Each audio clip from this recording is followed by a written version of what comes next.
お父さんが倒れたですって。宴会場のざわめきの中、彼女の声だけが鮮烈に耳に残る。彼女とは学生時代に交際していた。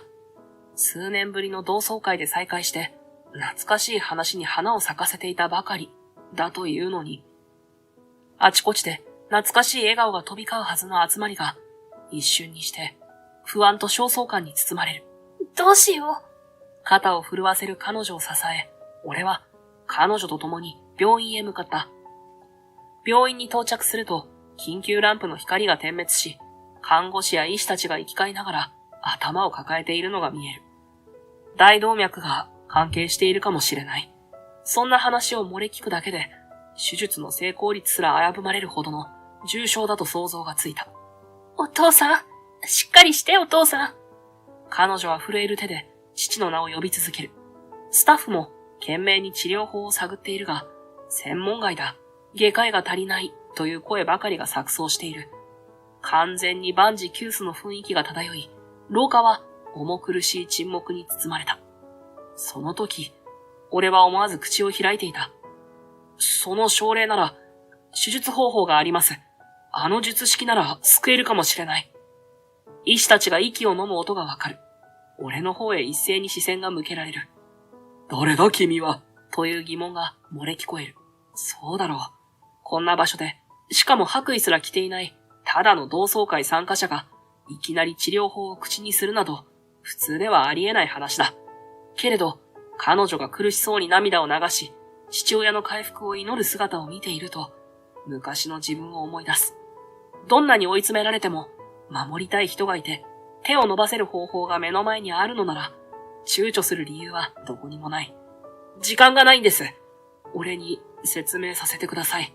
急いで手配をすればまだ間に合うかもしれない。医師たちの視線が交錯する中、静寂だけが廊下を満たす。彼女は涙を拭いながら、まるで最後の希望をつかもうとするかのように俺を見つめる。果たしてこの一言が彼女の父を救う切り札になるのか。俺のこの行動が後に俺と彼女の人生を大きく変えることになるのだった。俺の名前は藤崎翔太。高校を卒業してから数年ぶりに出席する同窓会の会場に足を踏み入れた瞬間、あの頃の思い出が胸の奥からじわりと湧き上がってくる。実は数年前、ある事情があって海外で暮らしていた俺は最近になって仕事の関係で一時的に日本へ戻ってきた。まさかこんなタイミングで同窓会の案内が届くとは思わなかったけれど、久しぶりに顔を見たい相手がいると思うと、思いのほか迷わず参加を決めたんだ。入り口付近では、同級生たちが再会を喜んで笑い合い、あちこちで昔話に花を咲かせている。でも、正直それを眺めている余裕はあまりない。ここに来た一番の理由は、高校時代に恋人同士だった桐島彩香にもう一度だけ会いたいからだ。あの頃、彩香と俺は家の事情や立場の違いなんてものを超えてひたむきに惹かれ合っていた。それがどういう経緯で別れに至ったのか、今なら冷静に振り返ることもできるかもしれない。けれど、当時は自分の心を守ることに精一杯で、彩香に何も言えずに終わってしまった。その悔いが、同窓会に行くかどうかを迷っていた俺の背中を最後に押した。そんな感じだ。目の前に広がる豪華な宴会フロアを見渡しながら、俺は少しだけまぶたを閉じて高校時代の記憶を思い返す。あれは高校1年の秋、放課後の教室だった。重いリュックを肩にかけてバイトに向かおうとしていたところに、彩香が声をかけてきたのが最初だったと思う。ねえ、藤崎くん、今度のテスト範囲、ここだって聞いたんだけど、知ってる？彼女はノートを抱えながら、少し恥ずかしそうに俺の方を見上げていた。すでにクラスで、成績上位だとか、理系科目が得意だとか、そういう評判が立っていたのを聞きつけたらしい。英語と数学はここまでみたいだよ。担当の先生が今日言ってた。俺が答えると、彩香は、ありがとう、と、ほっとした表情で微笑んだ。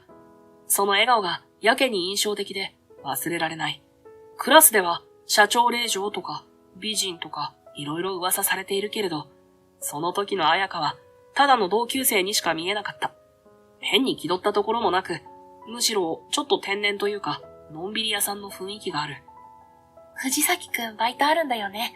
行くところ邪魔しちゃ悪いし、また今度勉強教えてもらってもいい？もちろん、俺でよければいくらでも。そんな会話を交わしながら、一緒に廊下を出て行ったのが、俺たちの最初の接点だった。彩香は、大手企業の社長令嬢という身分らしく、実家は相当な資産家だと耳にしていた。放課後は、専属の車が迎えに来ることもあるし、着ているものや使っている文房具の一つ一つからも、高そうだなと感じることはあった。だけど、本人は全く鼻にかけた様子がない。誰とでも気さくに話すし、俺がバイトに行くのを知ると、大変そうだけど偉いね。と、素直に褒めてくれる。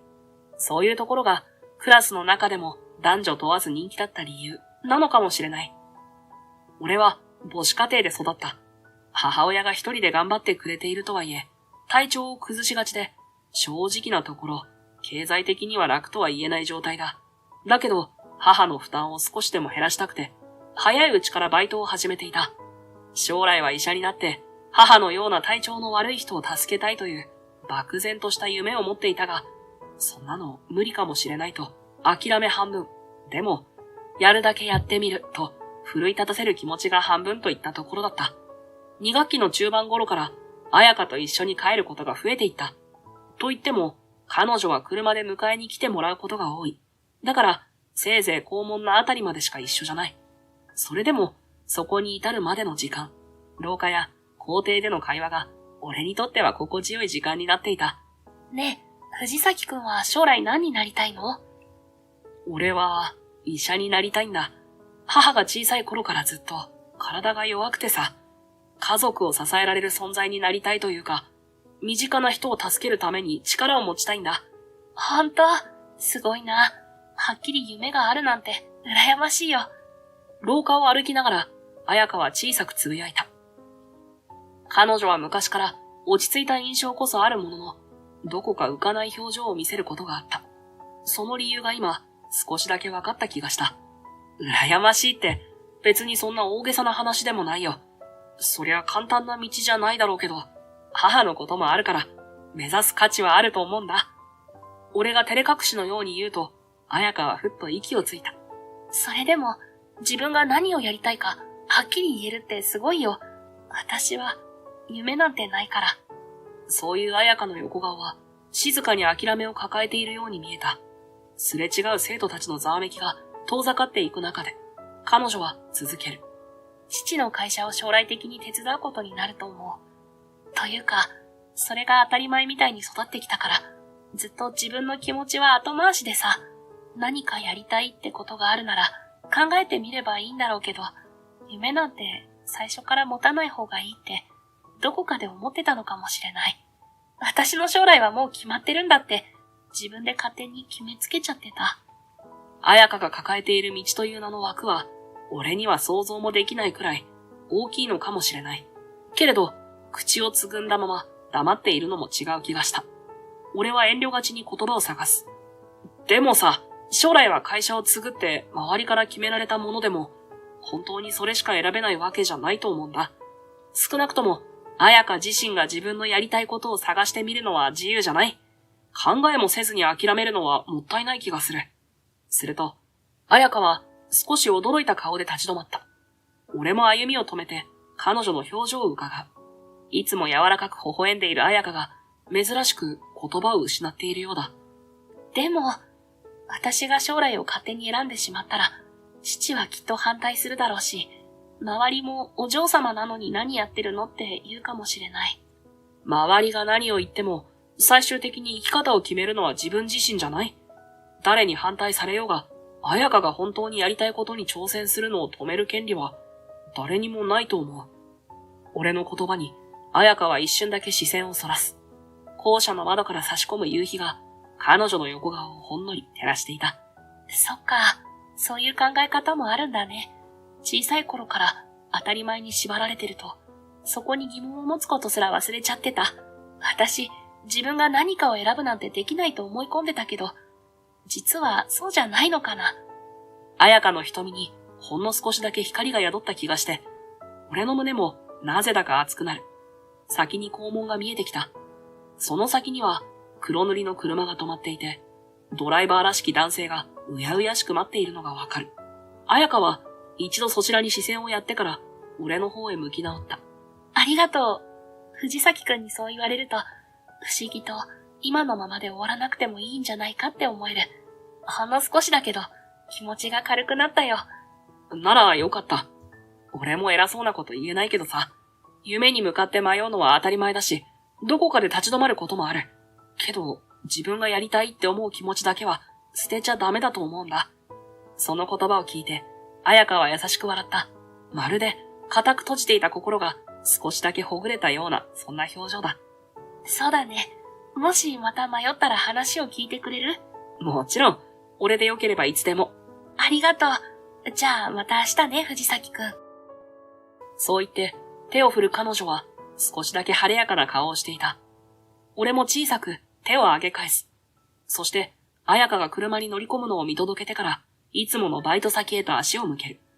校門に残るのは俺一人。夕暮れの空を見上げると、先ほどまで感じていた心地よい会話の余韻が胸の奥に静かに広がっているのを感じた。その後、俺たちはほどなくして恋人同士になった。きっかけは、ほんの些細なことだったと思う。放課後に二人で勉強をしていた時だったり、校庭を歩きながらたわいもない話をしていた時だったり、そこに明確な境目はなかったが、いつの間にか自然に気持ちが重なったのだ。彩香は自分が感じた不安や迷いを俺に隠さず正直に打ち明けてくれたし、俺も自分の夢や家庭の事情を隠さずに話すようになった。お互いに違う世界で生きていると意識することはあっても、それが障害になることはなかった。もっとも、周囲が最初から好意的だったわけではない。とりわけ厄介だったのが、同じクラスの吉岡だ。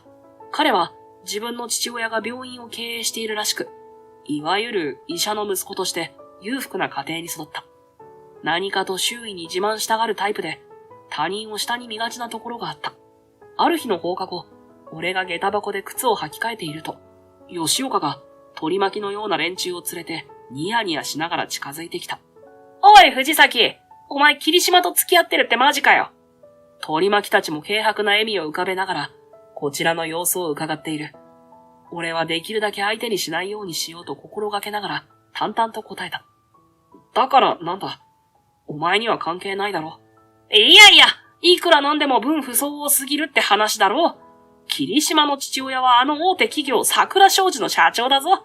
お前の母子家庭とは桁が違いすぎるんじゃないのか。そう言って、吉岡は楽しそうに肩をすくめる。取り巻きの連中もそれに合わせてクスクスと笑う。俺は無性に腹立たしかったが、ここで感情的になるのは避けたかった。だからこそ、努めて静かな声で言い返す。霧島が誰と付き合おうが、俺と彩香の問題だ。お前が口を出す権利はないはずだ。へえ、強気だな。でも身分の差ってあるだろ。どう見ても不釣り合いだろ。吉岡の言葉に、俺は思わず拳を握りしめた。しかし、その時だ。誰が不釣り合いですって？澄んだ声が響き、思わずみんなが振り返る。そこには、少し離れた廊下から、こちらに近づいてくる彩香の姿があった。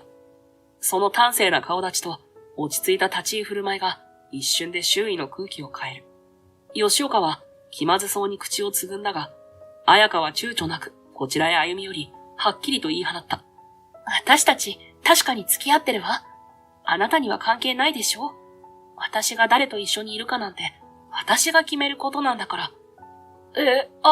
いや。吉岡が言い返そうとするものの、気をされたように言葉を失う。取り巻きたちも気まずげに視線をそらし、彼らはぎこちなく去っていった。彩香はふーっと息をつき、俺の顔を伺いながら柔らかく笑う。ごめんね。ああいうのがうるさいのはわかってるんだけど、放っておけなくて。いや、むしろ助かったよ。ありがとな。短いやりとりだったが、俺の胸には、彩香への思いが一層深まっていくのを感じた。彼女の強い眼差しと、はっきりした言葉。それは何よりも、俺の背中を押してくれる、励ましだった。俺が昔を思い出していると、急に現実に呼び戻された。おお、藤崎、久しぶりじゃないか。卒業してから一度も顔出してないだろう。初参加だよな。そう声をかけてきたのは、クラスを盛り上げるタイプだった田中。懐かしい笑顔に思わず、おう、久しぶり、と返す。彼の隣には島田の姿もあって、ほんと何年ぶり？変わってないね、と俺のことを興味深そうに見ている。言葉を交わしながらも、俺の意識はどうしても散漫になってしまう。会場の奥をちらり、手前をちらりと見回しては落ち着かない。彼らとの会話に集中できず、視線だけがせわしなく動いているのが自分でもわかるのだ。どこにいるんだ、綾香は。そんな風に思っていると、ふと視界の端に白っぽいワンピースが見えた。見覚えのある後ろ姿にドキリとし、自然と足がそちらへ向いてしまう。すると、その女性がこちらを振り返った。綾香だ。昔と変わらない。いや、少し大人っぽくなったような気品がある立ち姿が一瞬で視界を支配する。彼女も俺に気づいたようで視線が絡む。まるで他の声や音が一瞬消えたように感じるくらい不思議な静寂が二人の間に落ちる。何か言葉をかけようと口を開きかけるものの、そのタイミングをどこに置けばいいか迷い、結局、お互いが目をそらせずにいるだけの数秒が過ぎた。そこへ、不意に割り込んできたのが吉岡だった。背後から勢いよく肩を叩かれ、俺は思わず身構える。よう藤崎、お前ちゃんと来られたんだな。軽く眉を上げながら、彼は見下すように笑う。相変わらず嫌な雰囲気だ。ちらりと彼の取り巻きが目に入る。みんなスーツ姿で、やけに得意げな顔をしている。ここ、なかなかいいホテルだろ？俺が選んだんだけどさ、外国系列のチェーンでさ。まあ、サービスも値段も一流だよ。気軽に入れるところじゃないけど、たまにはこういうのもいいだろ。いかにも自分の格を誇示したいらしい。俺は短く、そうだなと答えるにとどめ、彼の横を通り抜けようとする。が、吉岡はそれを許さないかのように前に回り込んでくる。で、お前今何してんだ？吉岡は悪びれる様子もなく、俺を寝踏みするような視線を向けてくる。相変わらず、人を見下すような口ぶりで、昔から何も変わっていない。お前高卒だろ？大変だよな。大学行けないと、就職先だって限られてくるしさ。ああ、前は霧島と付き合ってたんだったっけ？あのまま続いていれば、玉の腰に乗れたかもしれないのにな。惜しかったね。わざとらしくため息をつきながら、吉岡は下品な笑いを漏らす。取り巻きたちも面白がるように、クスクス笑っている。それも結局、向こうに飽きられて捨てられたんだろ？そりゃ社長令嬢とは住む世界が違いすぎるもんな。お前、人生ハードモードだよな。まるで得意げにそう言い放つ吉岡を目の前にして、俺は思わず拳を握りかけた。だが、ここで余計な波風を立てても仕方がない。なるべく冷静さを保とうと、ぐっと息をこらえる。確かに、俺と彼女の関係は、高校3年のある時期に終止符を迎えた。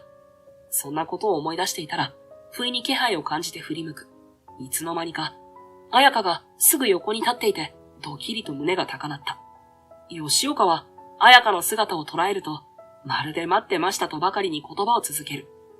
霧島が藤崎なんかと付き合ってたのって、何かの気の迷いだったんだろう？まあ、藤崎は頭が良かったから、学生の頃はそれに惹かれたのかもしれないけどさ。でも飽きたんだよな。実際こいつとは住む世界が違いすぎるって話だろ。まるで当然だと言わんばかりに言い放つ吉岡。取り巻きたちも妙に納得したように頷いているのが視界に入る。さらに彼は続けた。霧島みたいな大企業の社長令嬢なら、やっぱり俺みたいな医者の家柄の方が釣り合うと思うんだよな。今ちょうどフリーだし、この後でもどう？送ってやるよ。ニヤニヤしながら笑う吉岡を、彩香はどこか冷静な眼差しで見つめていた。その瞳には昔と変わらない真の強さが感じられた。ドキリとするほど凛とした空気が漂い、周囲の人間たちも少し息を飲んでいるように見える。何か勘違いしてるみたいだけど、私が振ったわけじゃないのよ。むしろ、私が藤崎くんに振られたの。その言葉に、吉岡たちはまるで信じられないものを見たかのように固まった。嘘だろと小声で漏らす奴もいる。いやいや、霧島が振られたって、そんなわけあるわけないよな。おかしいだろ。どうして藤崎が霧島を振るんだよ。どうやら吉岡は、綾香の言葉を未だ信じられずにいるらしい。目を見開いて取り巻きたちを見回しているが、周囲もどう受け止めていいのかわからないようで、戸惑った様子を浮かべるばかりだ。そう。彼女にそう思われても仕方がない。あの時の俺は自分のことで精一杯で彼女を思いやることができなかったのだ。3年生に上がってから受験や将来の進路が具体的に迫ってくるにつれ、家の事情と立場の差が重くのしかかるようになった。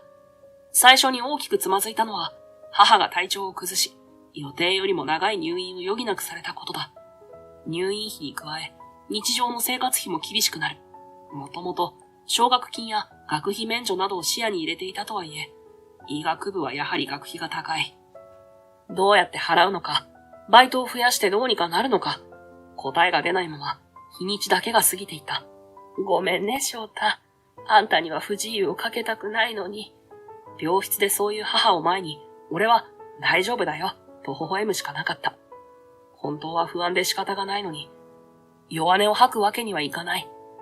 俺が折れてしまったら、母を誰が支えるんだろう。そう自分に言い聞かせ、バイト先をもう一つ増やそうかと考えていた。忙しさはどんどん加速していった。母の病室へ通い、バイト先を掛け持ちし、残ったわずかな時間をなんとか勉強に当ててはいたが、正直限界が近いと感じていた。眠気をこらえて教科書を開いても、すぐに頭がぼんやりして内容が入ってこない。いつしか医者になりたいという夢は遠い先の幻想のように思えてきた。それでも彩香は、私で役に立つことがあれば遠慮なく言って、と何度も声をかけてくれた。けれど、その優しさに甘えれば甘えるほど、彼女を巻き込んでいるような気がしてならなかった。霧島家の令嬢である彩香と、金銭的にも、時間的にも切羽詰まっている俺。どう考えても、釣り合いが取れなくなるのは目に見えていた。彩香が食事代を出してくれようとするたび、俺は堅くなに断り続けた。学生時代の俺たちは、放課後にファミレスや喫茶店で勉強したり、何気ない話を楽しむことも多かった。だけど、いつも彩香はさりげなく、ここは私が払うから、これ余ってるから持って帰りなよ。なんて、俺の生活を気遣うような行動を見せてくれた。もういいよ、そんなの。自分で何とかするから。食事代を差し出す彼女の手を、俺はあえて振り払う。彩香は決して恩着せがましい態度を取るわけではなく、むしろごく自然に、私が好きでやってることだから、と微笑むだけだった。それでも、受け取るたびに申し訳なさと情けなさで、胸がいっぱいになってしまう。翔太くん、困ってるなら遠慮しなくていいのに。そんなこと、お前にはわかんないんだよ。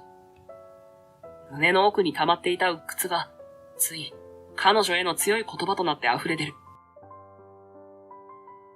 もともと医者を目指していたはずなのに、母の入院費や生活費を工面するのがやっとで、医学部どころか大学進学すら絶望的だ。そんな焦りと疲れの中、彩香の優しさすら重荷に感じるようになっていた。医者になんてもうならない。無理なんだ。俺にはそんな余裕どこにもないんだよ。そう吐き捨てるように言ってしまった後、気まずさと後悔が同時に襲ってきた。でも、今更言葉を取り繕うことはできなかった。本当にそれでいいの？翔太くんの夢だったんじゃないの？夢なんかで飯は食えない。お前にはわかんないんだよ。もう放っておいてくれ。彩香は唇を噛みながら小さく息を飲んだように見えた。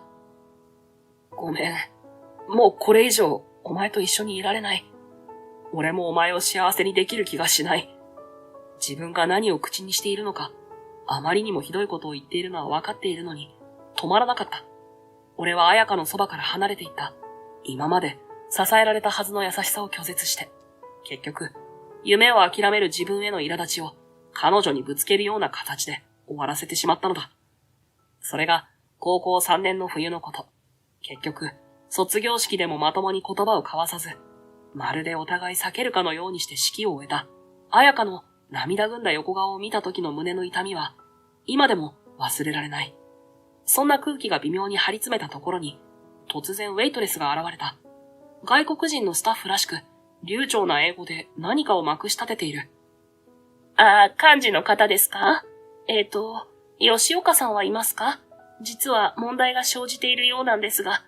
困ったようにこちらへ話しかけているが、どうやら吉岡を探しているようだ。彼女の発音はネイティブすぎて、周囲は何を言われているのかすらつかめていない。漢字役を担っている吉岡がそれに気づき、あたふたした様子で、と視線を泳がせた。おいおい、何言ってるかわかんないんだけど。吉岡がそう口ごもると、取り巻きたちも苦笑いを浮かべるだけ。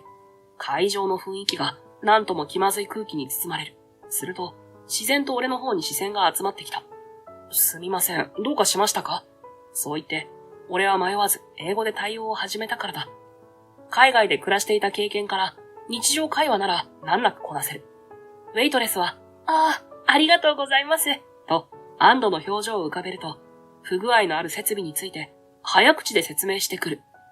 どうやら、会場で使う音響機材に不具合が起きているみたいだ。具体的には、マイクやスピーカーの一部が反応しなくなっていて、早急にチェックや交換をしたいってことらしい。俺がうなずきながら対応策をいくつか指示すると、ウェイトレスは、助かりました。と、笑顔を残して去っていった。その一連のやりとりを見守っていた吉岡や取り巻きたちが、口をポカンと開ける。お前、英語すげえ流暢じゃん。高卒なんじゃないのか？気まずそうに言う吉岡に、俺は軽く肩をすくめて答えた。まあ、実は親が再婚してさ、相手が外国の人だったから、いろいろあって向こうで暮らしてたんだよ。だから多少英語はできる。簡単に説明すると、取り巻きたちはへえと言いながら、微妙に気まずそうに視線を交わす。吉岡も悔しそうな顔を浮かべているが、先ほどのように大口を叩く余裕はないらしい。そうだったのか。まあ俺は医療系の英語なら自信あるんだけど、専門外の用語はちょっと苦手なだけだし。吉岡はそんな言い訳めいた言葉を口にしながら、わざとらしく鼻を鳴らしてその場を離れようとする。けれど明らかに気まずそうで、周囲も微妙な空気に包まれたままだ。自慢げにエリート医師を名乗っていた吉岡も、この瞬間だけはどうにも格好がつかない。そんな白々しい沈黙をはらんだ空気の中で、彩香はどこか呆れたように小さくため息をついた。それから、すっと俺の横に歩み寄り、控えめな声で話しかける。話したいことはたくさんあるけど、ここじゃあんまりだよね。そうだな。俺は周囲の様子を伺う。すでに何人かが俺たちに注目している気配を感じていた。これ以上邪魔が入るのは避けたい。同窓会が一段落したら、少し外で話せるかな。そう申し出る俺に対して、彩香は迷うことなくうなずいた。たったそれだけで、俺は心の底でほっとした。深く息を吸い込みながら、俺はそっと彩香の横顔を見つめた。華やかな会場のライトに照らされた彼女は、あの頃よりも少し大人びて見える。だけど、穏やかな瞳の奥に揺れている光は、昔と変わらない気がした。そして次の瞬間、場内スピーカーから司会者の声が響き、同窓会のプログラムが始まる合図が告げられた。ざわめく会場の中で、彩香は申し訳なさそうに微笑んで、後でね、と一言だけ残して自分の席へと戻っていった。一次会が終わる頃、俺は彩香の姿を探していた。会場の片隅に立つ彼女と目が合うと、自然とお互いに歩み寄り、どこかで話そうかという流れになる。まるで昔のようにスムーズにタイミングがあったのは少し不思議な感じだった。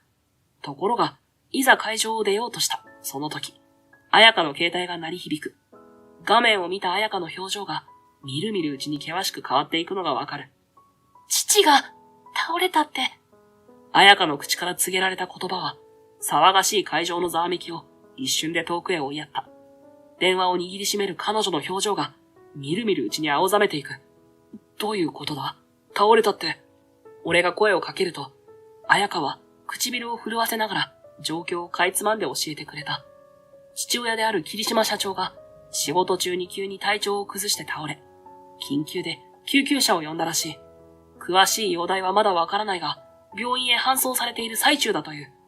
彩香、大丈夫か？行かなきゃすぐに。彩香はそう言いながらも、今にも意識が飛びそうなほど動揺しているのが見て取れる。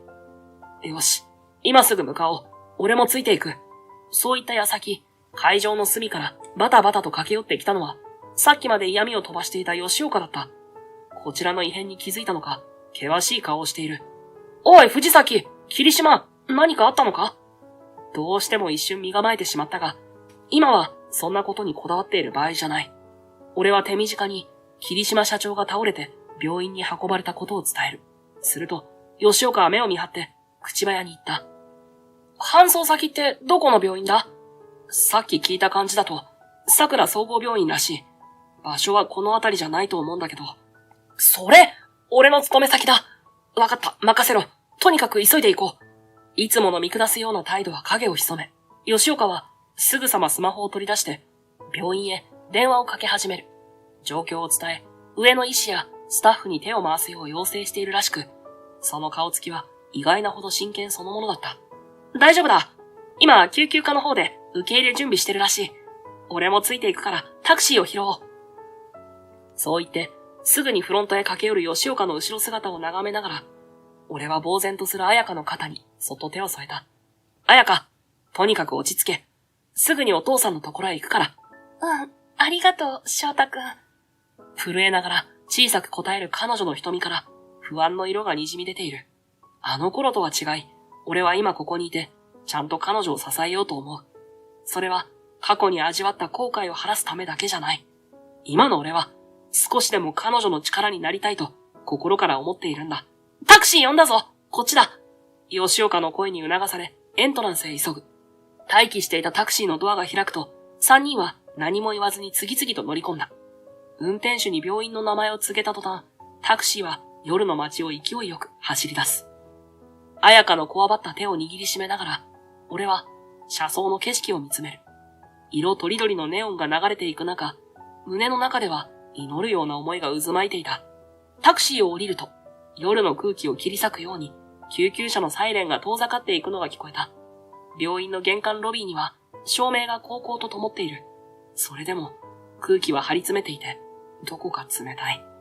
彩香は一刻も早く、父の元へ行きたいのだろう。俺の手を離して駆け出そうとするのを、吉岡が制止した。焦るな。まずは受付で状態を確認する。こっちだ。そう言うと、吉岡は慣れた様子で、エレベーター脇のインフォメーションカウンターへと向かう。勤めている病院だけあって、スタッフとも面識があるらしく、すぐに奥へ案内された。俺と彩香もその後を追う。救急科のエリアへ足を踏み入れると、緊迫感のある声が飛び交っていた。奥からは、血圧が下がり続けています。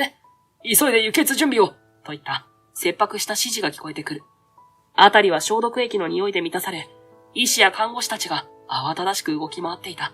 お父さん！彩香が声を震わせながら、ストレッチャーに横たわる男性の姿を見つける。息は荒く、意識も朦朧としているようだ。頭には酸素マスク、胸にはモニターの電極が何本も貼り付けられ、心電図が不規則に上下しているのが見える。霧島社長、血圧がどんどん落ちてる。もともと冠動脈が狭窄していたって話があって、さらに糖尿病の起用もあるみたい。今、大動脈に乖離の疑いがあるって。ここまで重なったら、緊急手術が必要でもリスクが高すぎるぞ。心臓血管外科の先生は今、他のオペに入ってるし、どうするんだ？医師同士が急ぎ足でカンファレンスを交わす中、彩香はストレッチャー横に駆け寄るなり、懸命に父の肩を揺さぶる。お父さん、しっかりして。お願い、目を開けて。それでも反応は薄く、まぶたは閉じられたままだ。モニターの警告音が甲高く響き、医師の一人が頭を抱えながらつぶやく。大動脈乖離の可能性がある上に、心筋も相当ダメージを受けてる。もともと狭心症で、ステントを入れてたのに加えて糖尿病だろ？相当にリスクが高い。こんな重症例、当直だけじゃ手に負えない。スタッフの顔には焦りと定年が入り混じっているように見えた。誰もがどうすればいいんだと戸惑っているのが伝わってくる。吉岡が眉を寄せながら医師たちに詰め寄る。心臓血管外科の西上先生は？ ICU にいるなら連絡を。今すぐ手術に対応できる外科医はいないんですか？声を荒げる吉岡に対して、同僚らしい若い医師が困惑した表情で答える。何度も呼んでるんだが、オペ中にトラブルがあったらしくて離れられないんだ。少なくともあと数十分はかかるって話で。数十分。それだけでも、今の社長には致命的かもしれない。彩香は、父の手をぎゅっと握りしめながら、青ざめた顔で小さく震えている。そんな中、俺はモニター越しに映る検査結果に目をやりながら、口を開いた。もう少し詳しく、診断結果を教えてもらえますか？それと、こういう症例の場合、海外では、大動脈解離と冠動脈疾患を同時に治療する際、アーチまで置換して、下行大動脈にはステントを併用するフローズンエレファントトランク法が取り入れられているんです。もしここでも可能なら、一瞬周囲の手が止まった。モニターの警告音だけがピーピーと規則正しく響く中、医師たちは俺の言葉に耳を傾ける。フローズンエレファントトランク、確かに解離がアーチから下行にまで広がっていたら、その術式が有効なこともある。けど、待てよ、そんな高度な手術、ここで簡単にできるのか？というか、藤崎、お前どうしてそんなことを？吉岡が怪げそうな顔を向けると、周囲のスタッフも、君は何者だ、と言わんばかりに、こちらを見つめる。息の詰まるような沈黙が一瞬だけ落ちた。失礼します。俺、実は、海外で医師免許を取得していて、日本では免許がないので、医療行為はできませんが、知識は共有できると思うんです。どうか、検討してもらえないでしょうか。その言葉に、医師と吉岡は一瞬目を見合わせる。すると、医師の一人が何か思い当たったように顔を上げた。待ってください。あなたは日本の医師免許を持たないとおっしゃいましたが、もしかしてドクターグリーンさんですか？うちの病院が国際医療の提携を検討しているとき、海外から優秀な医師が日本に来るという話を聞いていたんですが。ええ、そうです。ちょうど日本側との調整のために来日しているところだったんですが、同級生との同窓会に先に顔を出していて、まさかこんな形でお世話になるとは思いませんでした。その言葉に医師たちは、なるほど、と合点が言ったようにうなずく。そして一人が、ぜひ協力していただきたい、と申してた。日本の免許がないとはいえ、術式の詳細や注意点をアドバイスしてもらう分には問題ありません。これは時間との勝負です。一刻も早く最適なプランを立てましょう。張り詰めた空気の中、誰もが霧島社長を救うために最善を尽くそうと、再び慌ただしく動き始める。彩香は父を見つめながら、ぎゅっと唇を噛んでいた。俺もできる限りの知識と経験を総動員して、この場に協力しようと心に決めたのだった。それから数時間に及んだ大手術の末、霧島社長の容体は安定した。術後の病室で、彩香は涙を浮かべながら、そっと父の手を握る。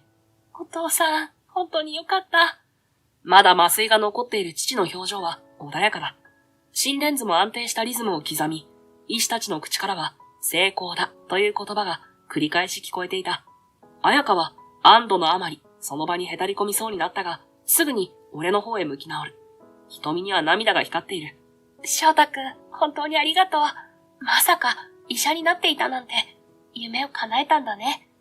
彼女の声は震えながらも優しく、どこか懐かしさを帯びていた。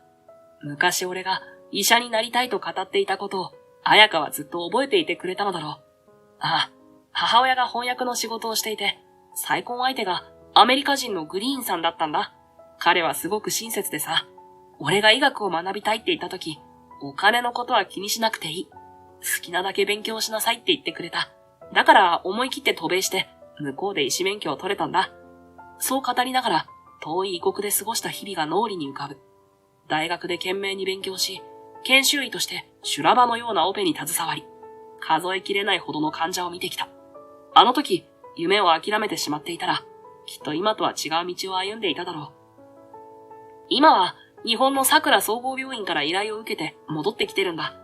国際医療の提携プロジェクトを立ち上げるって話があって、その調整役というか、そんな仕事を任されて、だから一時的に帰国してたんだけど、同窓会の案内が届いて、言葉を紡ぐたびに胸の奥がじんと熱くなる。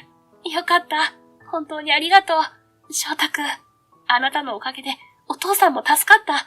昔夢を諦めそうになっていたって言ってたけど、こうして叶えてくれて、私すごく嬉しい。彩香は目にいっぱいの涙を浮かべながら、何度も、よかった、ありがとうと繰り返している。俺は、そんな彼女の肩にそっと手を置き、少しだけぎこちなく笑ってみせた。こちらこそ、あの時支えてくれたのは彩香だったから、今度は俺が助ける番だと思ったんだ。重苦しい緊張感に包まれていた病室は少しずつ暖かな空気に満たされていく。彩香の涙が頬を伝って落ちるのを見つめながら、俺もかつて失った時間を埋めるように、そっと彼女の手を握り返すのだった。数日後、俺はお見舞いのために再び病室を訪れた。ベッドの上で体を起こした霧島社長。彩香の父はやや憔悴しているものの、顔色は思ったより悪くない。彩香が付き添っていて、俺の姿を見るなり、穏やかに微笑んだ。お父さん、翔太くんが来てくれたよ。彩香がそう声をかけると、社長はゆっくりとこちらを振り向く。先日の緊迫したオペの時とは打って変わり、病室にはどこか落ち着いた空気が漂っていた。君が助けてくれたのか。あの時は本当にありがとう。社長が深々と頭を下げようとしたので、俺は慌てて手を振る。いえ、俺はただ海外での知見を少し提案しただけです。実際に命を救ってくださったのは、この病院の素晴らしいスタッフの皆さんですから。それでも社長は何度も、いや、そうは言っても、とつぶやきながら言葉を探しているようだった。やがて一息つくと、思い切ったように口を開く。実はな、昔君に無理やり別れを迫ったのは、私なんだ。彩香と付き合う君の姿を見て、立場の違いが大きすぎると勝手に決めつけたんだ。その言葉に、彩香がはっと顔を上げる。どうやら、父が俺たちの関係に直接口を出していたことは、彼女自身も知らなかったのかもしれない。社長にそう告白されると、俺の脳裏に昔の光景が鮮明に浮かんできた。まだ高校生だったあの冬の夕暮れ時、校門を出ると、そこにはいかめしい表情の霧島社長が車から降りて待っていた。存在感に圧倒されそうだったが、それ以上に突き刺さったのは、彼の目に宿る強い決意のようなものだった。申し訳ないが、彩香とはもう会わないでくれ。声を低く抑えた社長の口調には容赦がなく、ピリピリとした空気が張り詰める。最初はどういうことか理解できなかった。けれど、その鋭い眼差しを見つめるうちに、これがただの忠告ではないと悟る。俺は、彩香の父親から明確に別れを突きつけられているのだ。どういうことでしょうか。震えそうになる声を懸命に抑え、なんとか言葉を返す。すると社長は、俺の背後にある母子家庭の事情や経済的な問題、そして、彩香の社長令嬢という立場、すべてを見越したように語気を強めて続けた。わかっているだろう。彩香はうちの一人娘だ。将来家のことを背負っていく身でもある。君にその重荷を支えきれるのか？生活費にも困っているようでは、学費すらままならないんじゃないか？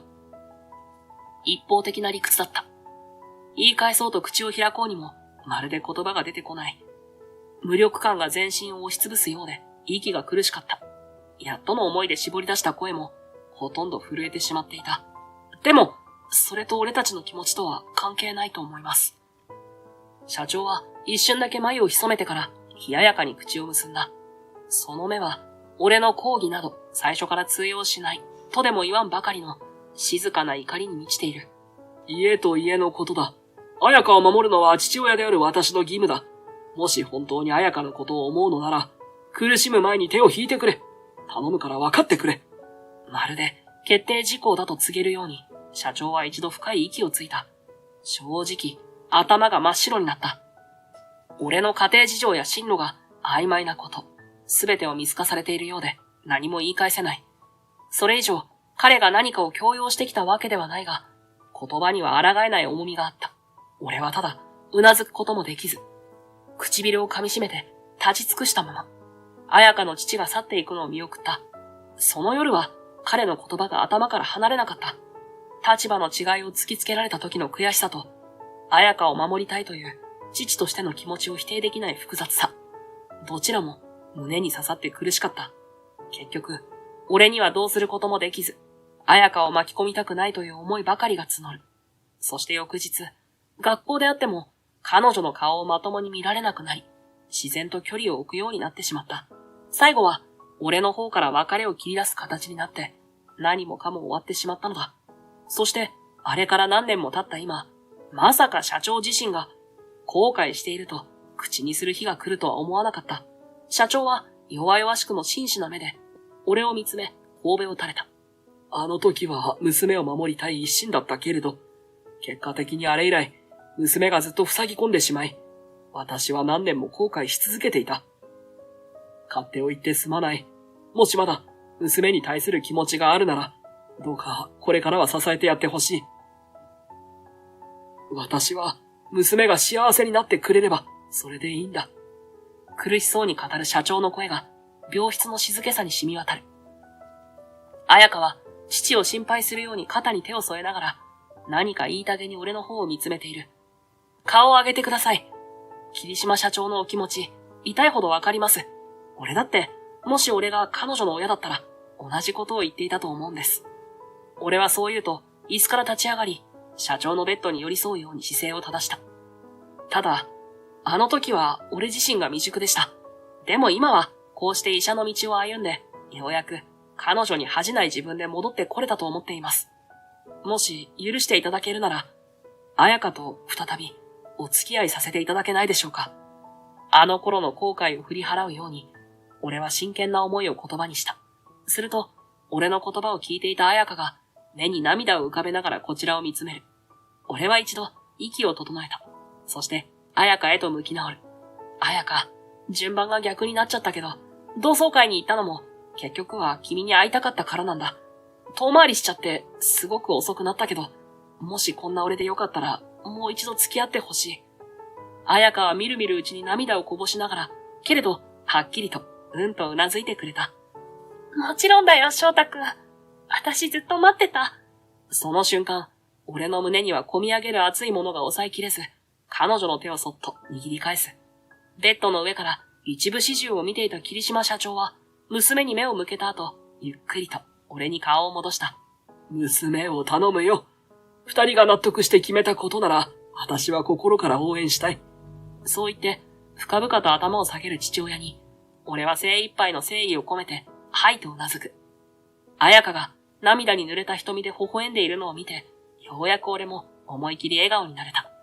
長い遠回りだったけれど、今ここからが本当のスタートなんだと、はっきり感じていた。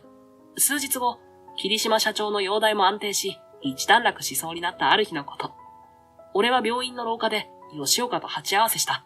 勤務シフトが終わったところなのか、白衣の襟元を緩めながら小さくあくびを噛み殺している。よう、藤崎。向こうもこちらに気づき、わずかに罰の悪そうな顔で会釈をする。いつもは偉そうに振る舞う吉岡が、なんとなく言いづらそうに口を開いた。いろいろ言っちゃって悪かった。俺さ、昔から何でも手に入ると思ってて、自分は恵まれた環境で好き勝手やってたって分かってる。英才教育だの、親のコネだの、そういうもんを当然と思ってきたからさ。ふと目をそらした吉岡の横顔には、どうしようもなく迷いが混じっているように見えた。彼はぽつりと声を落とす。でも、手に入らないものがあるんだって気づいたのは、霧島が選んだのがお前だったって知った時かな。あいつは大企業の社長令嬢で、俺なら釣り合いが取れて当然だと思ってた。けど結局は、お前を選んだんだよな。そこで言葉を切った吉岡は、自重するように鼻を鳴らす。お前、家が貧乏なのに頭もいいし、霧島と付き合うし。だから俺は、お前のことを見下すことでしか、自分を保てなかったんだ。今更情けないけどさ。その告白に、俺は正直驚いた。まさか吉岡が、自分自身をこんなに正直に語る日が来るなんて、思っていなかったからだ。昔吉岡には散々嫌味を言われて、正直いい気分じゃなかった。でも、その裏にはこんな感情があったのか。俺だって、お前のことはムカついてたよ。いつも人を見下したように偉そうな態度で。でも、その負けん気があったからこそ、勉強で壁に当たった時も、こんなところで負けるかって頑張れたんだ。海外で資格を取る決断をしたのも、一つにはお前みたいに恵まれた奴と戦いたいって気持ちがあったからかもしれない。大変な時はいつもお前の顔が浮かんできたからな。負けねえって踏ん張れたよ。思い返せば、俺自身も複雑な思いを抱えながらここまで走ってきた。吉岡は肩をすくめながら苦笑する。お前にとって俺はそんな存在だったのか。まあ乾杯だな。あいつもお前のもんだし、海外で医師免許まで持ってるし。いや、彩香のことを物扱いはやめてくれよ。でも、ありがとな。言い方が悪かった。わかってるよ。吉岡が照れ隠しのように鼻を鳴らし、ちらりと視線をそらす。まあ、俺もさ、まだまだやることはあるから、このままじゃ終われない。お前に負けっぱなしは性に合わないし、俺は俺で医者としてもっと腕を磨く。そっか。お前なら、きっとどこでもやっていけるよ。吉岡はポケットの中で丸めていた処方箋の紙を指先でもてあそびながら、何とも言えない表情で笑った。ありがとな、藤崎。次に会うときは、もっとビッグになってやるから、覚悟しとけよ。憎まれ口を叩きつつも、その眼差しには、昔のような嫌味な光はない。俺は微笑を返して、背を向けると、受付の方へと歩き出す。背後で、吉岡の足音も遠ざかっていき、廊下の蛍光灯が白く灯っている。わだかまりが解けたわけじゃないが、こんな風に素直な言葉を交わす日が来るなんて思わなかった。だけど、悪い気はしない。そう思いながら、俺はふと窓の外に目をやる。季節は少しずつ移ろい、冷え切っていた心もまた新しい一歩を踏み出しているかのようだ。きっとこれからも、俺はあいつに負けたくないと思いながら、同時にあいつならきっといい医者になると信じてやまない。そんなささやかな確信を胸に抱きながら、俺は病院の白い廊下を後にした。あれからしばらくして、霧島社長は本格的な療養生活に入った。幸いにも、手術後の経過は順調で、医師たちが驚くほどの回復ぶりを見せている。もっとも、しばらくは入院とリハビリを続ける必要があるため、社長の座は一時的に彩香が代理を務めることになった。実は、もともと自分の体調が思わしくないと感じていてね。早めに彩香に社長を譲るつもりだったんだ。そう言って、穏やかに笑う霧島社長の横には、すでにビジネススーツを着こなした彩香の姿がある。父の判断が正しかったかのように、彩香は会社を引き継いだ途端、その手腕を遺憾なく発揮していた。これまでも経営の基礎は学んでいたらしく、社内の評判は上々で、彼女自身も自信を深めているようだった。皆さんが協力してくれるから、なんとかやれてるよ。まだまだ勉強中だけど、せっかく父が勇気を出して任せてくれたんだもの。しっかり会社を守りたい。そういう彩香の表情には、かつて校庭で悩みや不安を打ち明けていた頃の幼さはほとんど残っていない。周囲から若き女社長として期待される重圧をものともせず、むしろ力に変えているようだ。一方、海外の医療機関と桜総合病院の提携話は、正式に俺が窓口として調整を進めることになった。最新の治療技術や医療機材を早期導入できる環境が整いつつあり、国内ではまだ限られた施設でしか扱えない最先端手術の準備も着々と進んでいる。桜総合病院としては、以前から海外の大病院とのパイプを求めていたらしく、この話が思った以上にスムーズにまとまったのは幸運だった。結果的に、同病院に入院中の霧島社長も最新の医療を受けられる状況が整い、回復へ向けて着実な歩みを続けている。一方、海外の医療機関と桜総合病院の提携話は、正式に俺が窓口として調整を進めることになった。最新の治療技術や医療機材を早期導入できる環境が整いつつあり、国内ではまだ限られた施設でしか扱えない先端手術の準備も着実に進行中だ。桜総合病院としても海外の大病院と直接つながるパイプを求めていたらしく、この件は思った以上にスムーズにまとまった。おかげで同病院に入院中の霧島社長も最先端の医療が受けられ、回復へ向けて着実な一歩を踏み出している。俺ももう少し日本に滞在できることが決まった。そんなある日の夜、社長代理として多忙な日々を送っている彩香がようやく仕事を終えて帰宅してきた。俺が借りているマンションのドアをそっと開けると、疲れた表情ながらも少しほっとしたような面持ちでリビングに入ってくる。お帰り。今日も遅かったな。お疲れ様。俺が声をかけると、彩香はスーツのジャケットを脱ぎながら微笑む。とはいえ、その笑顔の奥には明らかな疲労が滲んでいた。バッグをソファーの隅に置き、少しだけ息をつく。ただいま。打ち合わせが長引いちゃって。それに、新しく採用したシステムのトラブル対応もあって、結局こんな時間に。足音を立てながら、彼女はキッチンへ向かい、手早く水を一杯飲む。喉を潤した後、ようやく小さく息をついた。俺はそんな彼女の姿を目で追いながら、何か温かい飲み物でも出そうと思い立つ。コーヒーでも入れようか。それともハーブティーの方がいいかな。普段は入れる習慣のないハーブティーも、彩香が疲れた時用にと何種類か準備してある。すると彼女は、ありがとうと小さくうなずいた。お湯を沸かす間、静かな空気が流れる。疲れが見えるとはいえ、彩香は頑張りすぎているような様子だ。ふと視線を向けると、彼女が真剣な顔でこちらを見つめてきた。ねえ、翔太くん。前にね、私たちが別れた時のことを最近よく思い出すの。そう切り出された瞬間、胸が少しざわめく。あれは、高校を卒業する前後の、俺と彩香にとって一番苦しかった時期だ。彩香が言うように、当時のことを今は振り返られるほど、俺たちは変わったのだろう。彩香はテーブルに肘をついて、視線を落としながら言葉を続ける。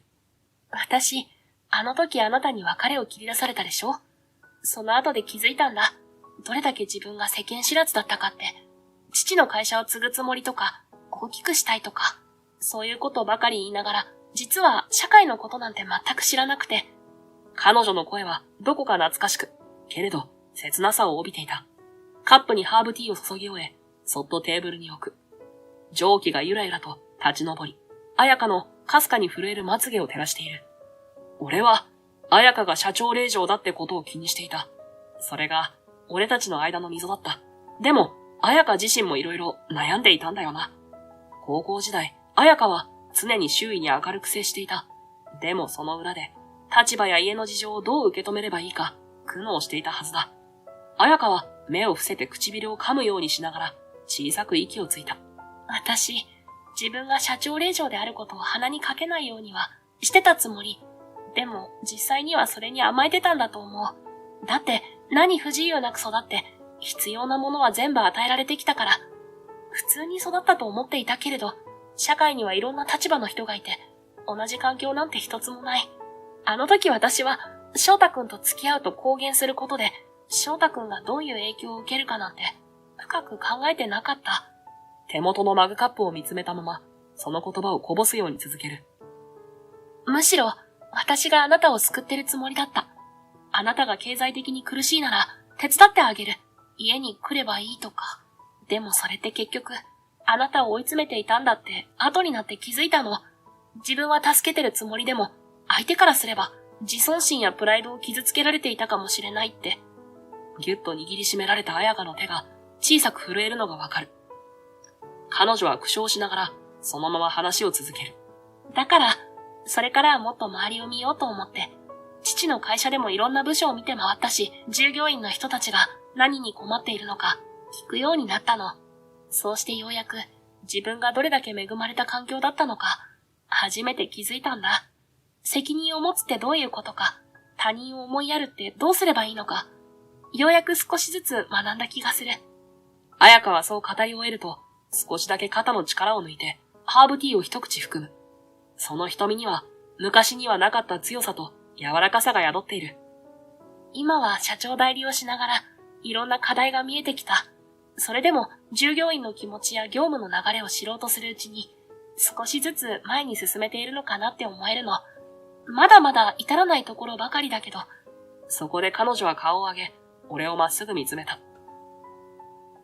それでね、私が言いたいのは、やっと自分なりに一緒に人生を歩むってどういうことか、ちょっとだけ分かりかけた気がするってこと。もしよかったら、私とこれからも一緒にいてくれる？今はこれが私の夢なの。静かな部屋の中で、彩香の言葉がまっすぐ届く。彼女の瞳にはしっかりと涙が浮かんでいた。俺は一度唇をぎゅっと引き結んで、そして自然に笑みがこぼれるのを感じた。彩香、夢見つけたんだな。俺がそう言うと、彩香は小さくうなずく。ほんのり赤くなった方を隠すように視線を落とした後、そっと口を開いた。私の夢はね、大好きな人と一緒に大好きな仕事をしていくことなの。父の会社もそうなんだけど、ただ受け継ぐだけじゃなくて、私自身が本当にやりたいことを形にしたいの。あなたと一緒に二人で歩んでいきたい。自分の思いを口にするたび、彩香の瞳に浮かぶ涙がキラリと揺れる。その姿を見ていると、こちらまで胸がいっぱいになり、なんだか少し切なくて、それでも幸せな気持ちがこみ上げてきた。そっか。そいつは素敵な夢だな。彼女の手を離さないように、俺はそっと指先を絡める。少し前の俺たちなら、こんな率直な言葉を交わすことすら、きっと照れくさくてできなかったかもしれない。けれど、遠回りを経て再会し、こうして再びお互いの気持ちを重ねられる今だからこそ、言葉にならないほどの温かさを共有できる。これからの人生は、そうやって一緒に夢を追いかけていこう。どんな壁があっても、もう離れたりしないから。思わず出たその言葉に、彩香は、潤んだ瞳のまま大きくうなずく。そして、ありがとう。と、かすれた声で繰り返す。わだかまりや後悔を乗り越えて、ようやく出会えた、素直に語り合える時間。それを噛み締めるように、俺も小さく息を吐く。よかった。じゃあ、まずは何か腹ごしらえをしようか。今日は遅いし、俺が簡単な夜食を作るよ。お願い。ほんと、私幸せ者だね。そう言って微笑む彩香は、少し疲れてはいるけれど、以前よりもずっと充実した表情をしているように見える。彼女が自分の足で立ち、父の会社を動かしつつ、俺にこうして背中を預けてくれる。それが何より嬉しかった。遥か昔、あの寒い冬の日に別れてしまった俺たちは、遠くを回り道してもう一度出会った。今度はきっと同じ鉄を踏まないように、お互いを大切にしながら歩いていくだろう。そんな未来を強く思い描きながら、俺はしみじみとした安堵に包まれていた。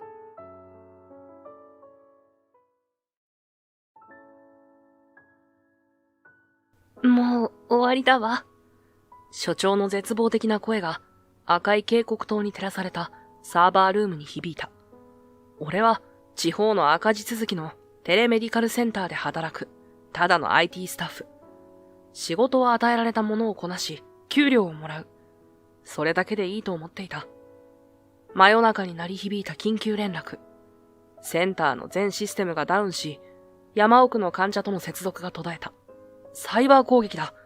通常なら復旧に数日かかる高度な攻撃に、スタッフたちは諦めの表情を浮かべていた。皆さん、落ち着いてください。俺は静かに立ち上がり、キーボードに向かった。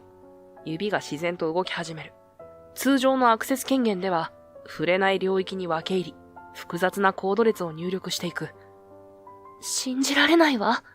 あれだけのトラブルを、たった30分で復旧できるなんて、あなたは一体何者なの？所長の驚いた声に、俺は小さく笑った。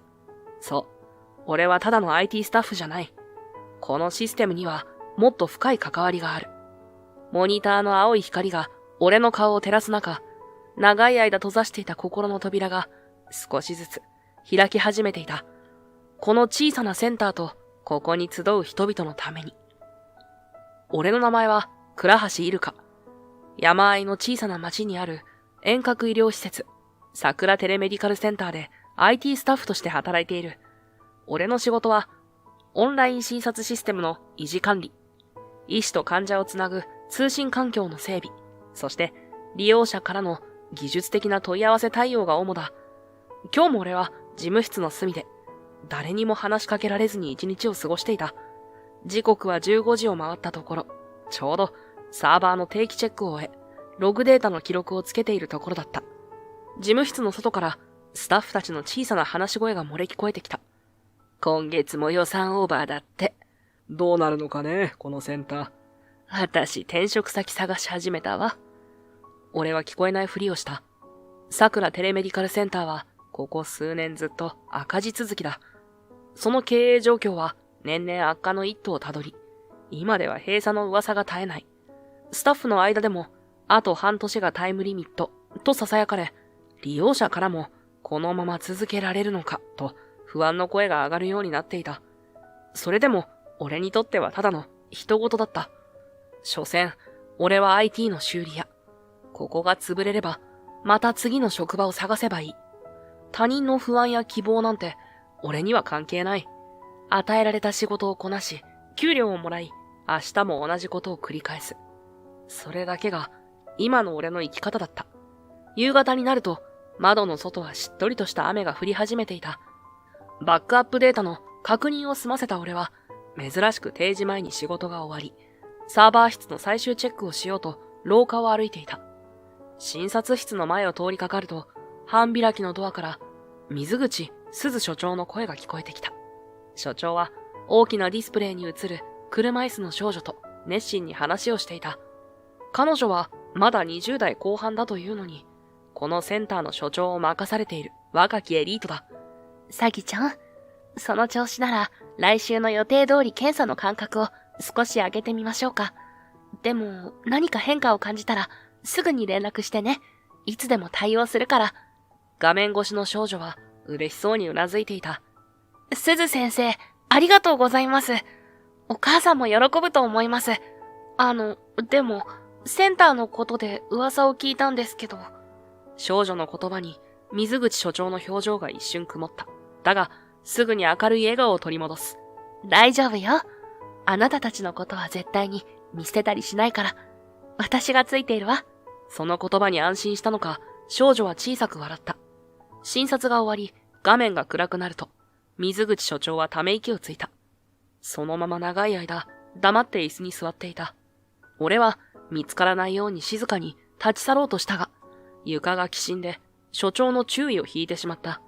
あら、倉橋さん、もう帰り？いえ、サーバールームの最終チェックをしようと思って。水口所長は疲れた顔で微笑んだ。いつもありがとう。あなたのおかげでシステムが安定してるわ。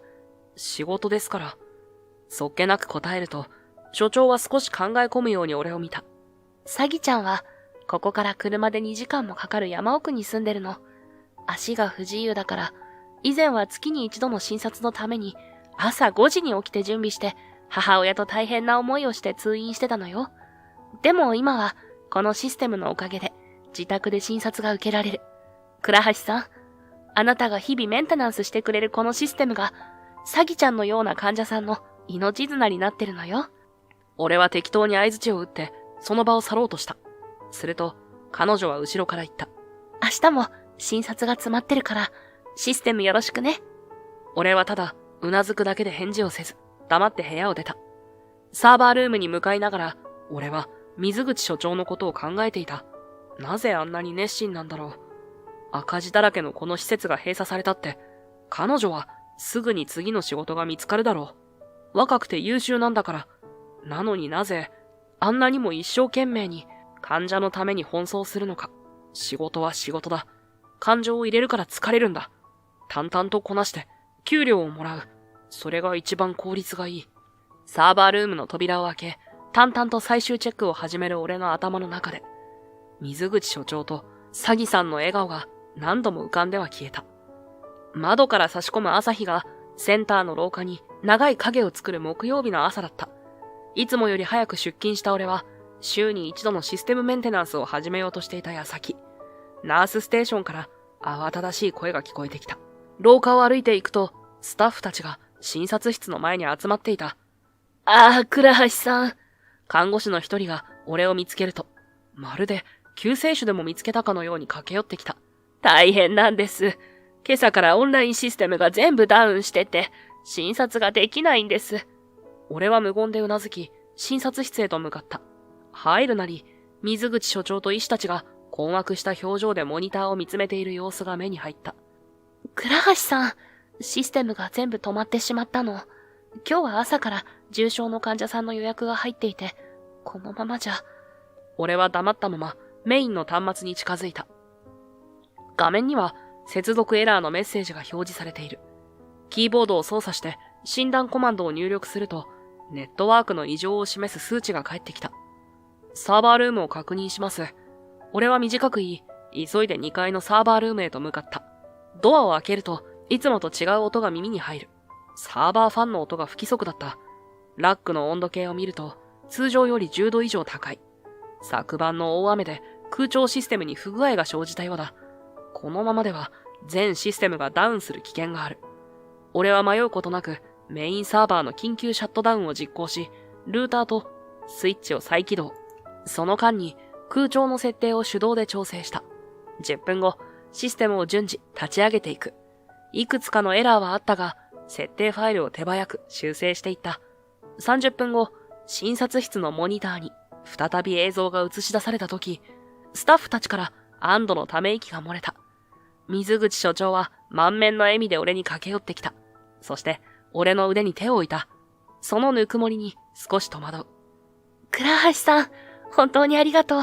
あなたがいなかったら、今日一日が台無しになるところだったわ。いえ、仕事ですから。俺は淡々と答え、診察室から出ようとした。しかし、その時、彼女は俺を呼び止めた。倉橋さん、ちょっといいかしら。事務所の方へ案内された俺は、彼女の真剣な眼差しに少し緊張した。さっきのトラブル対応、見事だったわ。あなたすごい能力をお持ちね。いえ、基本的なことをしただけです。謙遜しないで。あなたみたいな技術者がもっと積極的に意見を出してくれたら、このセンターも改善できるはずよ。水口所長は微笑んだ。が、俺は何も返さなかった。能力があるんだから、もっと主張した方がいいわ。特にシステム面での改善点とか。あなたなら色々と気づいてるでしょ。俺は言葉に詰まった。確かに、このセンターのシステムには効率化できる部分がたくさんあることは分かっていた。でも、私のような素人じゃ気づかない改善点があるはず。あなたの力を貸してくれないかしら。俺は黙ったまま視線を床に落とした。水口所長は窓際に歩み寄り、外の桜並木に目をやった。私、この町の出身なの。子供の頃、重い喘息があって、発作が起きると夜中でも遠くの病院まで連れて行かれたわ。山道を走る車の中で息ができなくて苦しんでた記憶が今でも鮮明に思い出せる。だから医者になったの。彼女の横顔が夕日に照らされて柔らかく輝いていた。